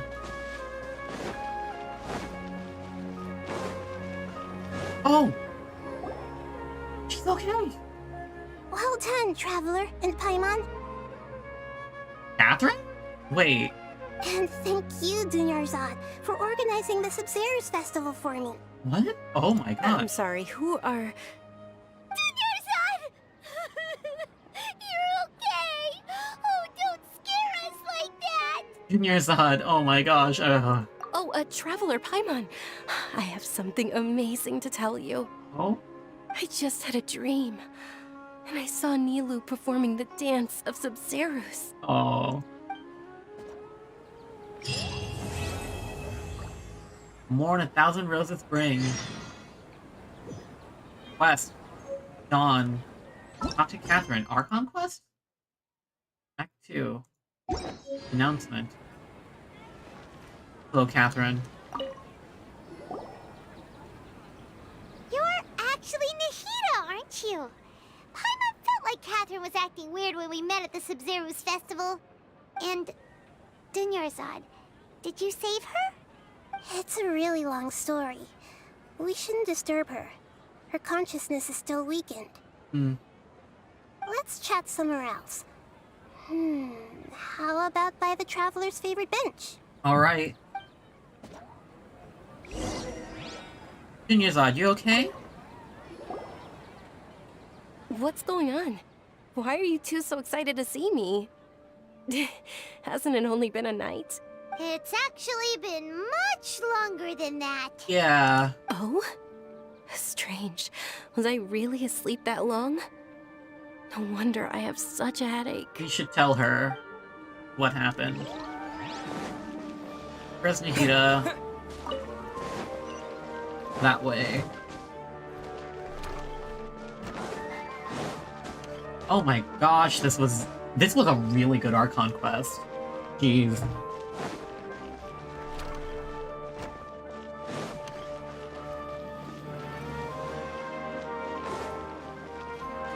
But, oh my god, this was so good. Wait a minute. Hello, Nahida.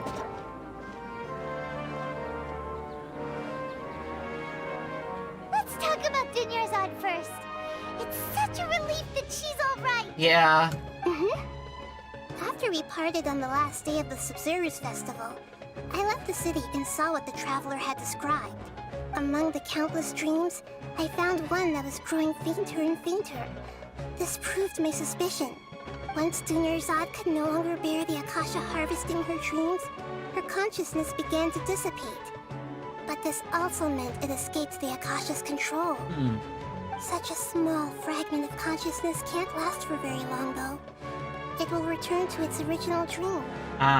Where both will gradually fade until they completely disappear. I used all the power I had to keep her dying dream alive as long as possible. But it still wouldn't have lasted for much longer if it hadn't been for you two breaking the samsara. So it looks like we did manage to save Dunyarzad in the end. And not a moment too soon. Oh my gosh. Oliver's gonna bait and switch in with me. Oh my goodness. A very happy ending. This is truly a miracle. Huh? Why are you two smiling so happily? I thought you'd be so moved that you'd start crying. I need to spend more time observing human emotions. Both are fine. Everyone reacts differently. Yeah. All right. You two must have a lot of other questions for me, right? After all, you saved my faithful believer. As your reward, I will answer any and all questions. About what I saw in that dream in the Avidia forest. At the Avidia forest, there was this incense that made the traveler fall unconscious and dream of a huge tree and a red sky. You also heard someone's voice, right? It said world and forget me. Oh, you know? Yeah, so you do know. We've been wanting to ask you what that was about, and if the red sky was related to Conria. It seems like the traveler established a connection to Irminsul. That was a message left by Greater Lord Rukkhadevata's residual consciousness in Irminsul. Perhaps her last memory before she died. As you two probably know, Greater Lord Rukkhadevata disappeared after the disaster in Conria. The timings of these events do line up, so your suspicions are reasonable. A message from Greater Lord Rukkhadevata? We thought it was from the Scarlet King. Ah. The Scarlet King? That god who died even longer ago? Some present-day desert dwellers still worship him. You probably just heard some of their conspiracies. Sounds about right. Okay, so what does the message mean? No clue. I still haven't managed to decipher it. Even the Akasha isn't currently capable of doing that. Greater Lord Rukkhadevata's residual consciousness in Irminsul seems to be contaminated with something that has a very dangerous aura to it. Ah. Many devoted scholars go mad as soon as they connect their consciousness. I've warned the Academia about this many times, but people still keep falling victim to it. But I believe this is the key to saving Irminsul. That's why I've kept trying to decipher it. So the tree in the vision was Irminsul? Oh, Tighnari also said that Irminsul is sick. Is it because of the contaminated consciousness? Oh my gosh, this is a lot of lore. But even if you can't figure out what that vision was all about, it seems like our search for you was all in vain. The Traveler wasn't affected after coming in contact with that consciousness. I've never seen anyone like that. With you here, we may have a chance at deciphering it. No, we must decipher its secrets. I've already eliminated all other factors that might affect Irminsul. This is the only one left. Oh, wow. This puzzle has life and death at stake. It could determine Irminsul's fate, as well as Tevat's. So why do you look like Catherine? To be accurate, I'm using the Akasha as a medium to occupy Catherine's consciousness. That is not cool. How did you do that? Poor Catherine. Does this mean you can also occupy other people's consciousnesses? Yeah. Theoretically, I can enter anyone's mind as long as they're wearing their Akasha terminal. Oh. The Akasha is the legacy of Greater Lord Rukkhadevata. As Lesser Lord Kusanali and the first Akasha terminal, my consciousness has always been linked to the Akasha. Wait, she's an Akasha terminal? I've always respected my people's free will, so I've never actually occupied their consciousness. When necessary, I just borrow this bionic Snezhnayan puppet. Bionic? Oh! Catherine really is a robot then. Hold on. Did we just learn some deep, dark secret? So Catherine is... No. Wonder Paimon felt something was off about her. Oh my gosh. What about your own body? Why do you need to borrow other people's? Don't you live in the sanctuary of Surasthana? That story begins a long time ago. After Greater Lord Rukkhadevata disappeared, the sages found my newly born self and took me back to Sumeru. Oh my gosh. At that time, I was young and weak. The sages kept me in the sanctuary of Surasthana, ostensibly for the sake of protecting me. But I've hardly heard from them since. However, I do understand that they had hoped to find Greater Lord Rukkhadevata instead of me, a symbol of her passing. So, the sages basically put their new Archon under house arrest? How dare they! Why don't you teach them a lesson, Nahida? In some ways, they aren't wrong. Greater Lord Rukkhadevata was omniscient and omnipotent. Even after her death, the Akasha is still empowering this nation. And I'm still really far away from being able to call myself the God of Wisdom. Moreover, the Academia is also more proficient at governing this country. My existence has little meaning. To me, you're already an excellent Archon. Yeah, you got a lot of believers. Just look at the Sub-Zero's festival. Everyone who showed up truly loves you. Thank you for the kind words. But I honestly don't need physical freedom as long as I can connect my consciousness to the Akasha. Trying to find a way to save Irminsul is my life's mission and top priority. I will work on that, and try to live up to being a deity in the meantime. Every once in a while, I will also take up the duties of the God of Wisdom and enlighten a lost soul here and there. Doing all that should be enough. About the Sage's plan. There's never been any big problems with the Academia's governance of Sumeru. This is the first time I've seen them step out of line. I wonder what caused them to go down this path, and what they hope to achieve. Watch it be the Fatui. Even though the city's residents haven't noticed anything strange, if the Traveler hadn't broken the Sub-Zero's samsara, the situation could have become dire. I tried to do some investigating in the Akasha, but I couldn't find anything suspicious. And all the people of interest seem to purposely avoid wearing their Akasha terminals. Ah, yes. I think they're deliberately trying to hide something. Most obviously. Oh, that reminds Paimon. In Gandharvaville, there was a sage who had invited Kynarite to join some kind of project. Could it be related? Regardless, I need to first investigate the sage's motives, make things right, and punish them if needed. But I'll have to be discreet, or they'll see me coming. No one has realized the issue with the Akasha? You mean how the Akasha stops you from having dreams? Yeah. Yeah, it's been such a long time. No one's noticed something's up? It's not that no one noticed. It's more like no one cared. Ultimately, it's all rooted in the sage's misdirection. That also makes sense. Propaganda is important. Misdirection? The sages convinced everyone to believe that being unable to dream is a sign of rationality and wisdom. Not dreaming is a badge of honor in Sumeru.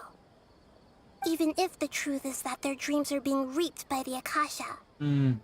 With their propaganda in place, the sages can maximize their use of the Akasha to facilitate their research. Besides, Greater Lord Rukkhadevata must have created the Akasha in the hopes that it could be used to its full potential. That's why I've never come out strongly against this. Oh. Anyway, the perspective advocated by the sages drowned out any voices of doubt. Okay, so the general public believe that no dreaming is, like, good. By now, even those who never use Akasha terminals find it too shameful and embarrassing to talk about their dreams. I don't have any other questions. Got it. I hope my answers were satisfactory, seekers of knowledge. Ah, yes. To be honest, maintaining Dunyarzad's fading dream took a lot of mental energy. I think I may need to rest for a while. Okay, thank you, Nahida. Oh, and you don't need to worry too much about the sage's activities for now.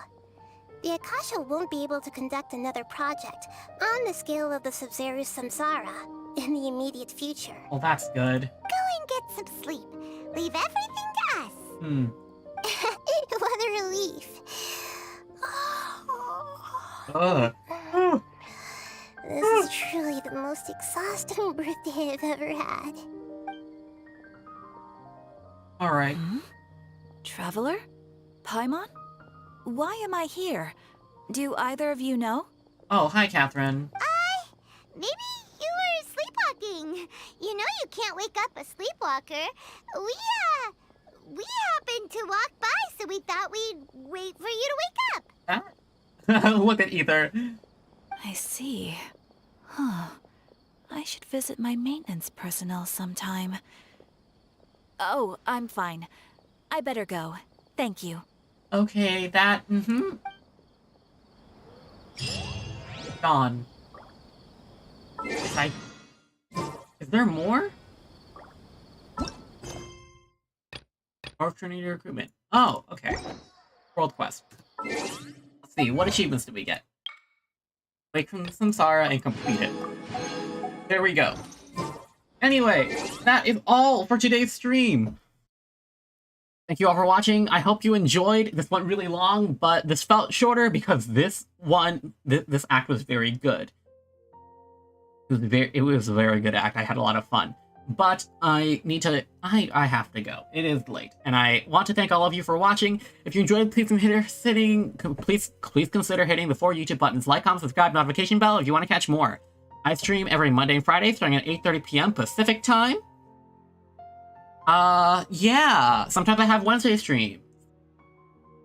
I have a TikTok for highlights. I have a Twitter I rarely use. I have highlights. I mean, all of my streams are archived on this channel if you want to watch more. Thank you all for watching. I hope you enjoyed. I really gotta go. But thank you for staying for this really long stream. Anyway, I hope you have a great rest of your morning, night, afternoon, wherever, whenever you're watching this. This is your captain, Clomos, signing off. Goodbye, Star Marauders, and stay dreaming!